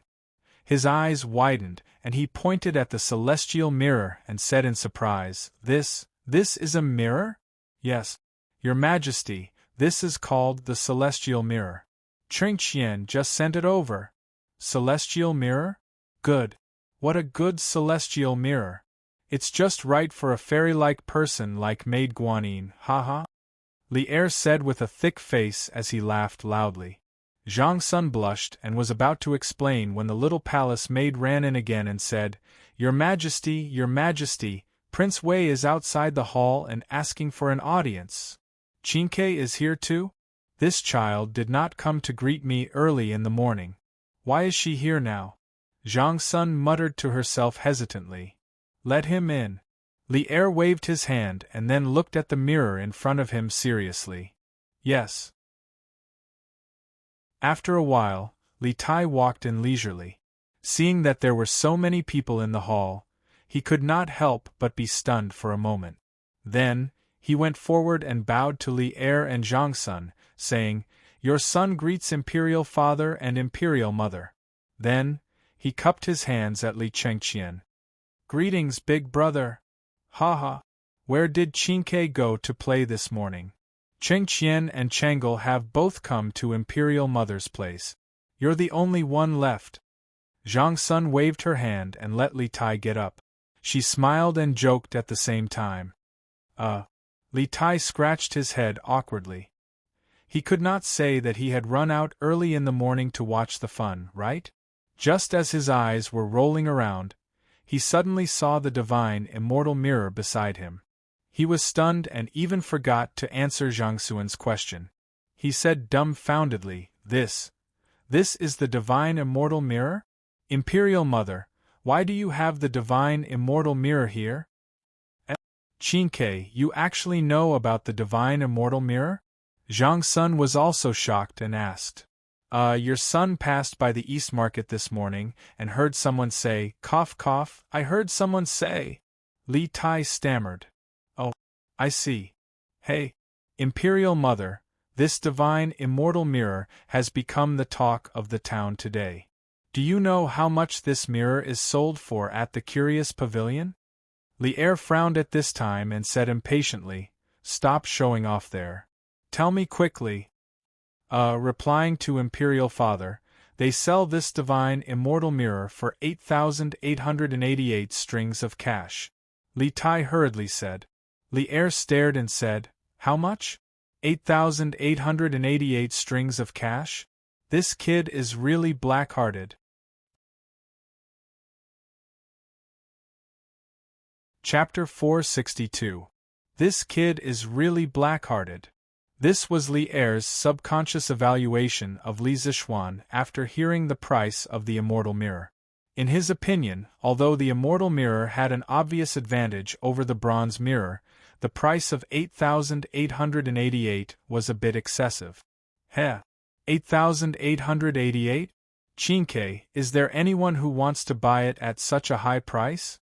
Empress Zhongsun didn't comment and just asked with a smile. Of course, there are people who want to buy it at a higher price. I heard from shopkeeper's son of the curious pavilion that there are only 2 immortal mirrors of this size today. I didn't expect Xiao Xian to give one to mother. This kid is quite generous. The quick-witted little fatty guessed the origin of the immortal mirror after thinking for a while. He couldn't help but feel gratified. Heh. Then this kid will probably earn a lot today, right? I heard that the curious pavilion is going to sell a batch of colored glass cups and lamps today. Based on his character, the price will definitely not be cheap. Li'er pinched his chin and said softly, "Isn't that just enough to alleviate that child's urgent needs? I just don't know if Xiao Xian can make up for all the money he needs to build the college." Empress Zhongsun was worried about Li Zixuan. Heh. That's hard to say. No one knows how much money that kid has. Father, as far as I know, Xiao Xian's family can take out 150,000 strings of cash now, but he needs at least 500,000 strings of cash to build Yanwang College. He's still thinking of ways to raise the remaining 350,000 strings of cash. Today's big move by the Curious Pavilion is probably one of his measures to raise money. When Li Tai heard this, he jumped out and exposed Li Zixuan's past. So much? This was the first time Li Chengqian heard that Li Zixuan was short of money. He frowned, then cupped his hands at Li'er and said, "Father, I think that even if the Curious Pavilion launches so many things today, they won't be able to raise 350,000 strings of cash in a short time. Yanwang College is beneficial to our Tang Empire, and its construction can't be delayed. I implore Father to give Xiao Xian some support." Li'er raised his eyebrows and waved his hand. "Chengqian, as the heir to the throne, how can you act so emotionally? Not to mention that the Chang and local government has no extra money, even if the national treasury is full. Do you think I can use my imperial power to seek personal gains and allocate money to Li Zixuan? The way to be a ruler is to maintain balance. The emergence of Yanwang College already has the tendency to break the current balance. If I were to openly give him money, it would inevitably cause dissatisfaction. Then I wouldn't be helping him, I would be harming him. Do you understand?" Li Chengqian suddenly understood that there were so many twists and turns in such a simple matter. He hurriedly bowed and accepted the lesson. "I understand. I will remember Imperial Father's teachings." Li Tai's eyes flashed and he nodded imperceptibly. "Also, how do you know that this kid doesn't have any tricks up his sleeve? I think the only person in this world who won't be troubled by money is Li Zixuan." Li'er smiled mysteriously and said with certainty. As the old fox at the top of the food chain in the empire, Li'er's guess was not wrong. Li Zixuan certainly had tricks up his sleeve. Using colored glass to make money was just a natural move. Even without the matter of the academy, he would have launched these colored glass products. His most important trump card was cement. The cost of cement was dozens of times cheaper than glutinous rice mortar. Therefore, even if the Curious Pavilion could not raise 35 strings of cash, he was not worried at all. He was listening to Sun Huayuan's report on the latest sales of the Curious Pavilion and was secretly delighted. 78,200 strings of cash? Haha. If that's the case, our Curious Pavilion sales today is likely to exceed 100,000 strings of cash. Li Zixuan said happily after listening to Sun Huayuan's report. It was noon, so 100,000 strings of cash was estimated to be very conservative. 100,000 strings of cash in a day, what kind of concept was that? That was 80 million copper coins. In the future, he could brag to others and say, "If you have something to say it quickly. Don't waste my time. I'm a man who can earn tens of thousands of copper coins in minutes. Can you afford to waste my time?" He. It was quite satisfying to think about it. It's very possible. At this rate, it's very likely that the goods we prepared today will be sold out. Young master, the colored glass cup, and the immortal mirror are really too profitable. I think that our workshop can stop all other work and focus on producing these 3 items. In this way, in less than a year, you will become the richest man in the Tang Empire. Sun Huayuan was shocked by the huge profits of the colored glass products today. At this moment, he excitedly expressed his thoughts to Li Zishuan. In his opinion, compared to the immortal mirror, the colored glass cup, and the colored glass cup, the other products of the workshop were all rubbish. It was better to abandon them and focus on producing these 3 products. Li Zishuan shook his head and said, "That won't do. Shopkeeper's son, don't think that these 3 items are expensive now. In the future, when we sell more of them, the price of the immortal mirror, the colored glass cup, and the colored glass cup will drop rapidly. After all, these items are considered luxury goods to the people of the Tang Empire. The reason why luxury goods are expensive is because they are rare. As the saying goes, the rarer something is, the more expensive it is. When we sell more of them, they won't be as rare as before. Therefore, today's grand occasion will be very rare in the future. The other projects of the workshop must not be stopped. Technology is the foundation of our strange taste pavilion. Li Zishuan was originally an engineer. He knew the importance of technological innovation to the long-term development of a company. If he lost the motivation to innovate for the sake of immediate profits, the company would not be far from death. The current industrial technology of the Strange Taste Pavilion was far ahead of this era. He could not give up at this time. Sun Huayuan heard this and thought seriously. Then, he clasped his hands and said, "Young master has great foresight and great foresight. This son admires you. It seems that this old man was too focused. I'm not as calm as young master. I'm ashamed. Ha ha. Shopkeeper's son, you're too humble. Actually, you've already done very well. With the Strange Taste Pavilion in your hands, I'm completely at ease." Speaking logically, Sun Huayuan's ability in business was not bad. Li Zishuan had always thought highly of him.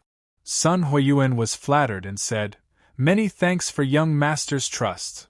Ha ha. Shopkeeper's son, you should go eat. I should also go back now." Li Zishuan happily waved his hand and left. With such a large sum of money coming into his account, he did not need to worry about money for a while. The next step was to see if Faubert's side would be able to support him. Wang Zhong's side had already recruited more than 5,000 craftsmen and laborers. In 2 days they would have to start work. When the time came, they would have to use glutinous rice mortar. At worst, they would have to wait until the research on cement was done. After all, there were more than 10,000 workers.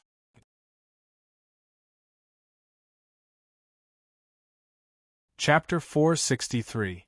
The Azure Glass Cup, Azure Glass Lamp, and Immortal Mirror caused a huge sensation in Chang'an City. The Odd Taste Pavilion once again refreshed people's understanding of it.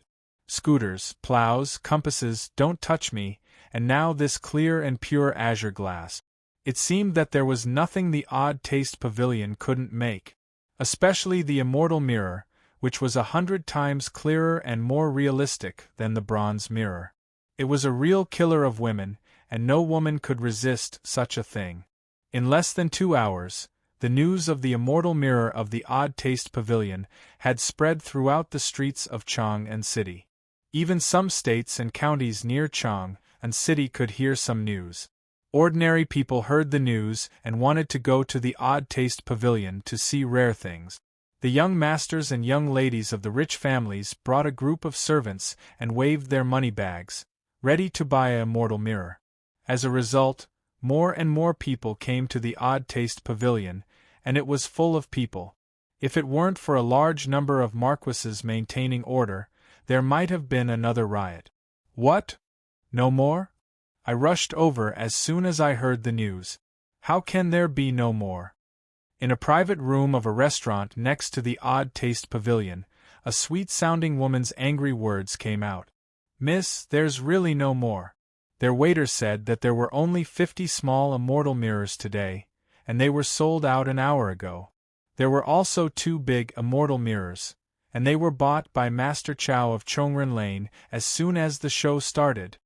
In the private room, an honest-looking servant in green explained in a low voice to the beautiful and petite girl in a pink dress. Bang! Humph! Trash! You can't even buy a mirror. What's the use of spending money on you? The girl threw the vase on the table to the ground and roared at the servant. Miss, the Odd Taste Pavilion sells too few immortal mirrors. The servant in green felt wronged. Shut up. Trash will always be trash. Ahem. Meng if you can't buy it today, you can buy it another day. It's just a mirror. At this time, a young master waved his fan and stood up to smooth things over. Humph. Xiao Shui, you shut up for this lady as well. If you didn't come to my house early in the morning to pester me, I wouldn't be late. Woo-woo. I heard that Sister Nan Xiao and the others have bought immortal mirrors. Now I'm going to die from embarrassment. The girl was quite unruly and didn't give the young master any face. She was unruly for a while. She actually cried. This little girl's face was really like the weather in June, changing as and when she wanted. The young master named Xiao Shui also felt immense pressure. It was clear that he had been wary of the girl in front of him for a long time. He waved his hand and had the servants and maids around him leave first. Then, he crouched down and said gently, Mengs. Meng don't worry, today I will send someone to stay in this restaurant. Tomorrow morning at dawn, he will go to the Strange Interest Pavilion to line up. I'm sure no one will be earlier than him. At that time, he will definitely be able to help you buy the immortal mirror. Woo-woo. What if I can't buy? Meng's glass girl, she cried, glass fairy. How is that possible? The East Market only opens at noon every day. If I send someone to live across the street, he will definitely be early. Moreover, I have a red membership card for Immortal Mirror. I'm not afraid of others cutting the line. Xiao Shui widened his eyes in disbelief. Woo-woo. I don't care. Xiao Shui, if you don't help me buy the Immortal Mirror, I will never agree to our marriage. We'll get married when you're able to buy it. Meng raised her head, wiped the tears from her face, and said to Xiao Shui. Ah. No, Meng didn't we agree to get married at the beginning of next month? Xiao Shui was dumbfounded. Why did he feel like he had heard this before? Meng had said the same thing to him when the new carriage, Don't Touch Me, came out. It had only been a few days. Not again. At this moment, Xiao Shui felt that he was being targeted by Immortal Mirror. Immortal Mirror had specially come up with some wedding set meals. If this continued, he felt that his marriage would be ruined by Immortal Mirror sooner or later. Humph. What's wrong? You said that you like me. You won't agree to such a small request? Then I'd better marry Li Zixuan. Look at how good he is to his wife. The little girl put her hands on her hips and said without thinking. Xiao Shui's face turned green when he heard that. He quickly vomited blood and said, Meng don't say such things again. I will definitely find a way to buy this immortal mirror for you. If it doesn't work, I will ask my grandpa for help. Then, will Grandpa Xiao think that I'm not ladylike? The little girl was delighted, but she hesitated after thinking about it. Cough, cough. No, of course not. Meng don't worry. I will talk to Grandpa. Grandpa will definitely not be dissatisfied with you. Xiao Shui quickly waved his hand and patted his chest as he promised. Meng smiled sweetly and said, Hee. Brother Shui is so nice. When Xiao Shui heard that, he couldn't feel happy. His heart was bitter, but he didn't say it out loud. He secretly hated Li Zixuan to death. The previous grand wedding left a deep impression in the hearts of all the girls in Chang'an City. The groom who was going to get married later naturally had bad luck because the girls' requirements were increasing. As the groom, he had to find ways to satisfy the girls' requirements. Just like the new carriage that Li Zixuan used to escort the bride, it had gradually become a must-have item for marriage for many girls. Now, this glass mirror was probably going to become one of the must-have wedding packages. Xiao Shui didn't think much of these products. The Xiao family didn't lack a few thousand strings of coins. However, these things from Immortal Mirror were often in short supply. Even if you had money, you might not be able to buy them. This really made Xiao Shui hate it so much that his teeth itched. If he hadn't asked the servant to stay at the East Market in 1 day in advance and line up in advance the next day, he probably wouldn't have been able to buy the new carriage until now. Xiao Shui wasn't the only one in a similar situation. Once the Immortal Mirror, a product that was extremely popular with women, was launched, Li Zixuan immediately became the public enemy of all men in Chang'an City. Many girls who were about to get married had vaguely expressed their yearning for the Immortal Mirror to their lovers. Of course, this way of expression was tactful and implicit, and some were straightforward like Meng. Anyway, in any case, from today on, there would be one more marriage package in Chang'an City, the Immortal Mirror. Chapter 464. Achoo! Achoo! Achoo! After waking up from his afternoon nap, Li Zixuan inexplicably sneezed a few times. Han Yushi, who was at the side, quickly came over and grabbed his arm. She asked worriedly, "Husband, did you catch a cold? How is that possible?" Li Zixuan shook his head. He was a guru expert. How could he catch a cold so easily? How could I catch a cold on such a hot day? Someone must be scolding me. Achoo! Husband, you're talking nonsense.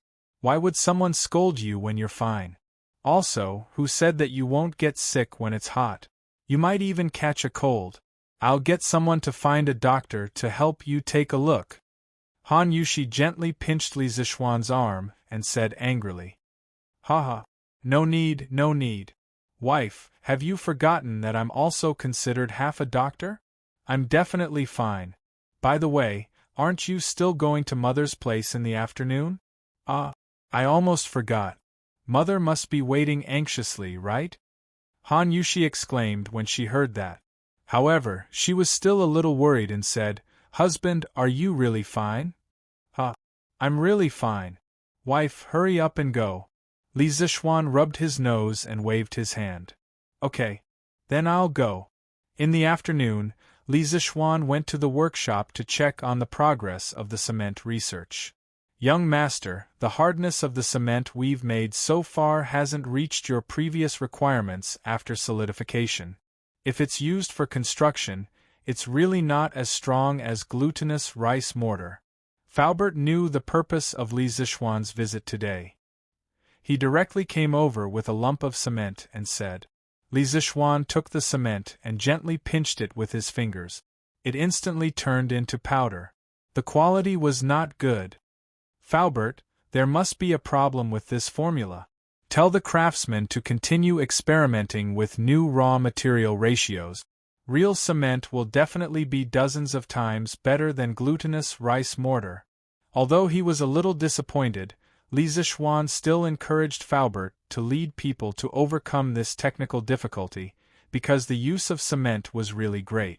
If they gritted their teeth and researched it, they would benefit endlessly in the future. Yes, young master. Faubert felt ashamed in his heart. He cupped his hands and sighed.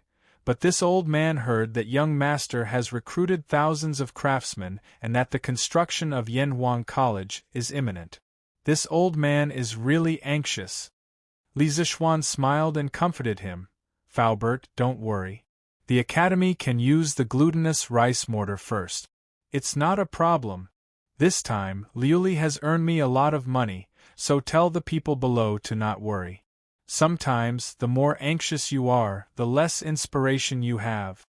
Li Zixuan was, of course, anxious in his heart. However, he also majored in engineering in his previous life. Naturally, he knew that in scientific research, when faced with difficulties, the more anxious you are, the more difficult it is to solve the problem. On the contrary, in some inadvertent moments, you can come up with some particularly good ideas. Fortunately, Li Zixuan had prepared for both sides from the very beginning. Whether the cement was made earlier or later, it would not have a big impact on the result. Thank you, young master, for your understanding. The workshop will definitely do our best to research the cement as soon as possible. Faubert heaved a sigh of relief and cupped his hands in respect. Li Zixuan nodded and said, "Okay.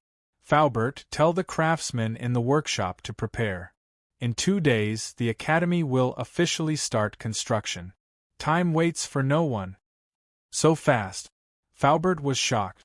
Although he knew that the academy would start construction soon, he did not expect it to be so fast. Yes. According to Butler Wang's calculations, we should be able to recruit all the craftsmen and laborers in 2 days. The earlier we start construction, the earlier I feel at ease. The reason why Li Zixuan offered such a high salary to the craftsmen and laborers was so that he could recruit all the craftsmen in a short period of time and start construction as soon as possible. Now it seemed that the effect was quite good. Money makes the world go round. This sentence was not without reason. Okay, then I will help you keep an eye on things. Although my old arms and legs can't carry things, I can still be the supervisor for you. Haha. You can't do that. Faubert, you are now the treasure of our workshop. The weather outside is so hot, I don't want anything bad to happen to you. 2 days passed in the blink of an eye. In the past 2 days, the storm of the immortal mirror had become more and more intense in Chang'an City. Those who had bought the immortal mirror before naturally showed off to their friends in various ways. The clarity and magic of the immortal mirror spread like wildfire. More and more people knew about the immortal mirror, and more people wanted to buy it. However, what drove everyone crazy was that the immortal mirror did not appear in the curious pavilion in these 2 days. It was as if this thing had never existed in the world. Sun Huiyuan's explanation was that it was not easy to make the immortal mirror. The workshop was stocking up and would provide a batch of goods to the curious pavilion every 3 days. However, this was just nonsense to deceive the consumers. The real reason was that Li Zixuan had asked him to do so. At the end of the day, Li Zixuan just didn't want these glass products to depreciate so quickly. He wanted to make more money with this stuff. He would never kill the goose that lays the golden eggs and saturate the market all of a sudden, casting a long line to catch a big fish. This was a wealth robbery or wealth redistribution plan that used sand as a weapon. Li Zixuan had to look into the future and not just focus on the small profits in front of him. However, this made the pitiful people who were obsessed with buying the immortal mirror suffer. Xiao Shui was the most prominent one among them. The lackey he sent had already stayed in the guest house in the East Market for 2 nights, but he still did not get anything. As for that Miss Menger, she had almost driven him crazy these 2 days. Li Zixuan did not care how the others complained. He would not change the plan he had made. Those people just had to wait for 1 more day. Early in the morning, Li Zixuan, Yan Xiaoning, Yan Lied, and Faubert led more than 200 craftsmen from the Ministry of Works and more than 100 craftsmen from the workshop to Plum Village. Li Tai, the little fatty, also came along today. He had been thinking about Yanhuang College ever since he saw the Yanhuang College sand table a few days ago. Today was the big day of Yanhuang College's groundbreaking. How could he not come and join in the fun? Tisk tisk. Little Xian, there are so many craftsmen. The construction team used by Yanhuang College is almost comparable to the construction team used to build the palace. Li Tai and Li Zixuan walked side by side at the front. The little fatty looked at the huge team behind them and could not help but say this. Ha ha! Li Zixuan did not continue the conversation and directly joked, Qingke, I heard that you bought 2 small immortal mirrors from shopkeeper Sun 2 days ago. If the girls in Chang'an City knew that you got in through the back door, they would hate you to death. Ha! Li Tai. Chapter 465. Ha ha! Young master, the 500 villagers of Plum Village have been waiting for you to come. When the group entered Plum Village, they saw Second Master Lu and his brother, Lu Qingfeng, already waiting at the entrance of the village with a group of people beside them. It was Han Lijing and the young men from the Han family manor. The young master of the main family wanted to build a house. To these villagers, building a school and building a house were the same thing. Even if they had no money, they had to come over and help. Disregarding everything else, just the rent reduction policy that Li Zixuan had set up for them was worth it for them to help Li Zixuan build a house for free. Now, the surrounding villages were envious of the preferential treatment that the two villages received. Many of the villagers were wondering how they could move closer to the Han family manor or Plum Village. It was easier for those who had daughters. They could just marry their daughters over. Those who didn't have daughters were worried sick. Could they let their sons marry into their families? Haha. Second Master Lu. You're getting more and more energetic. Li Zixuan jumped off his horse and walked toward Lu Wanshan with a smile. He wasn't just being polite. A few months ago, Second Master Lu's body was strong, but one could see the vicissitudes of a hero in his twilight years. Now, Second Master Lu's vicissitudes of life had all been washed away. In its place was a vigorous vitality, and he looked a little like an old man. Haha. This is all thanks to you, young master. In the past, when Lu Shuren was running rampant in the village, I had to fight him to the death every day. Now that the father and son are gone, I don't have to fight anyone anymore. Every day, I can wander around the village or go fishing by the river. There's nothing to worry about. Naturally, the more I live, the more energetic I get, ha. Second Master Lu laughed heartily with his shirt unbuttoned. Shaoxian, every family in the Han and Mei villages now has ample food and clothing. This is all thanks to you, Shaoxian. Han Lijing stroked his beard and smiled. Li Zixuan was now his son-in-law. Of course, he didn't have to call him young master anymore. Haha. Han Tianhu, you're so lucky to have found such a good home for little Han. Second Master Lu pointed at Han Lijing and joked. Haha. This is all that girl's good fortune. Li Zixuan saw that they were getting more and more excited as they chatted. More importantly, the sun was about to rise to the top of their heads. He quickly interrupted. Ahem, father-in-law, Second Master Lu, Lu Lijing, are all the craftsmen and commoners here? As the village chief of Plum Village, Lu Qingfeng had to bear the responsibility of supervising this matter. Hearing this, he hurriedly stepped forward and said, replying to young master, housekeeper Wang has already brought over 13,000 people from other places to Cloud Mountain. The youths from the Han family manor and Plum Village have also arrived. Young Master's Academy is related to the long-term development of our two villages. Everyone has volunteered to help young Master build the academy for free. What a group of down-to-earth working people! Although Li Zixuan was touched, he wouldn't let his villagers suffer for no reason.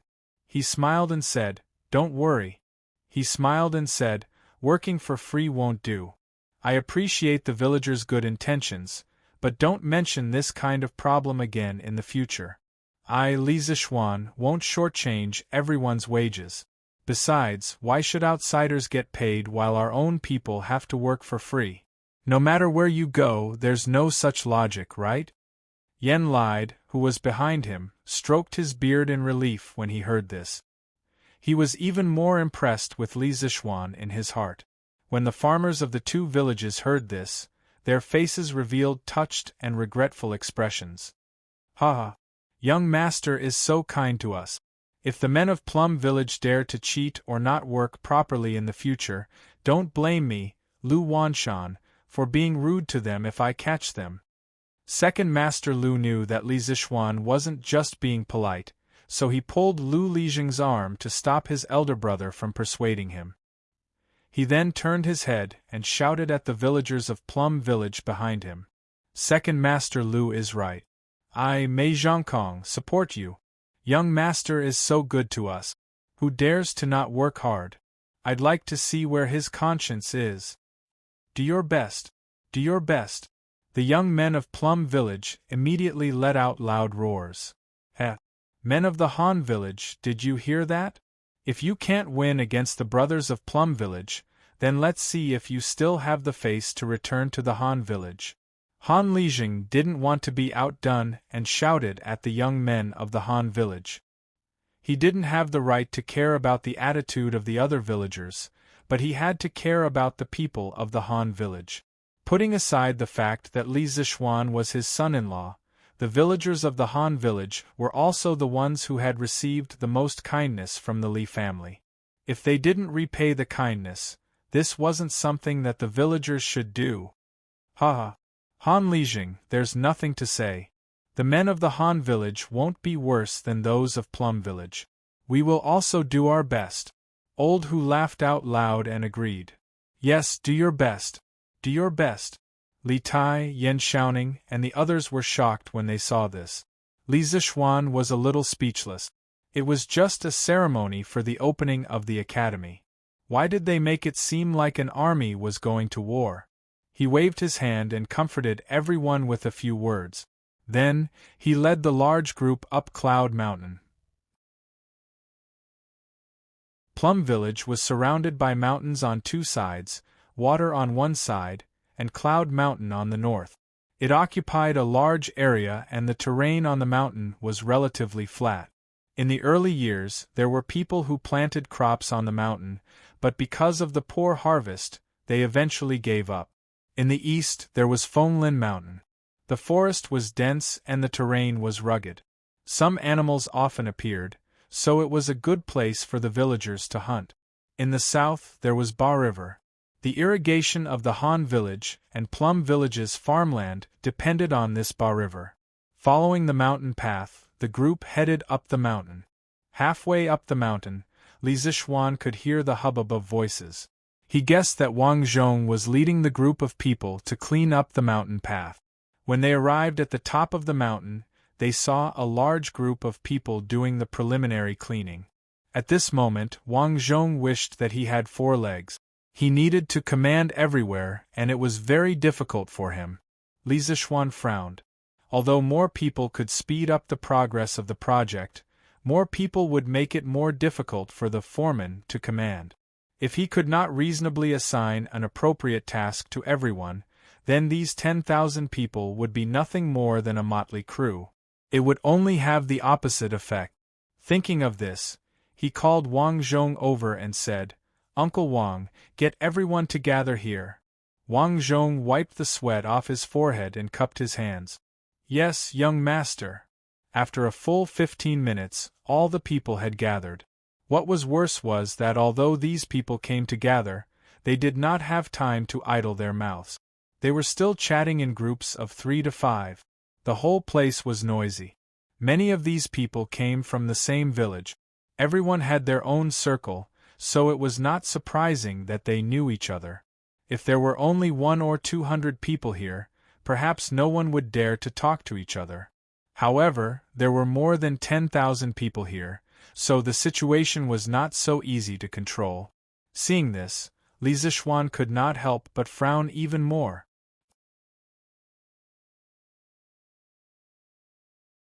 Chapter 466. On the Cloud Mountain. Yan Lide stroked his beard and looked at Li Zixuan thoughtfully. He was curious as to how Li Zixuan would handle the situation. As the Minister of Works, he had presided over the construction of the Zhao Mausoleum and several other palaces. He had encountered situations even bigger than this. If he were to take charge, he would definitely be able to solve the problem at hand. However, Li Zixuan was different. This lad had no experience in leading an army into battle, nor did he have experience in leading tens of thousands of people to participate in a major project. Therefore, Yan Lide was very curious as to whether Li Zixuan would give him a surprise. Wang Zhong was so anxious that he was sweating profusely.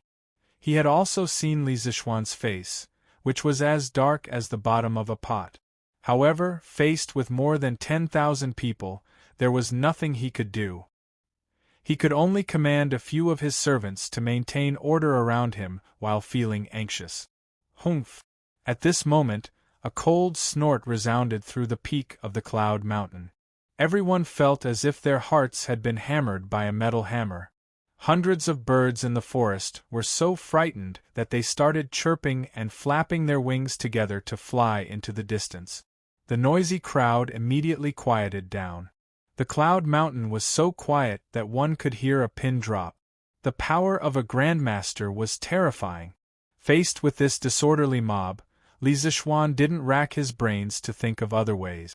When a person's strength reached a certain level, they didn't like to think of ingenious schemes. Using brute force to defeat 10 was the best way for them to deal with things. Is there anyone among you who is dissatisfied with the salary I'm offering? Li Zichuan looked at the commoners and craftsmen below and asked loudly. In this era, there were no loudspeakers, but Li Zichuan's voice could still be heard very far. More than 10,000 people in the field could hear him. Hearing this, the crowd looked at each other, but no one dared to make a sound. First, it was because Li Zichuan's cold snort had frightened them. They were just commoners, and grandmasters were very far away from them. However, they could feel that this young man in his teens was very powerful and very powerful. As for the other reason, it was that Li Zichuan's salary was indeed impeccable. All right. Since no one said anything, I'll take it that all of you are satisfied with this salary. Li Zichuan waited for a few breaths of time. Seeing that no one answered, he continued in a clear voice. Next, it's my turn to make some requests of you. First, let me introduce myself.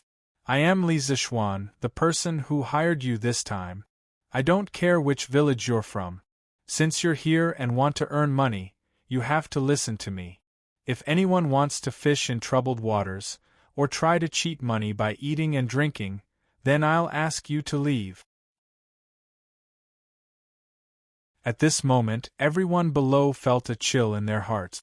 Only now did they realize that coming here did not mean that they had 2 months of high-salary iron rice bowls.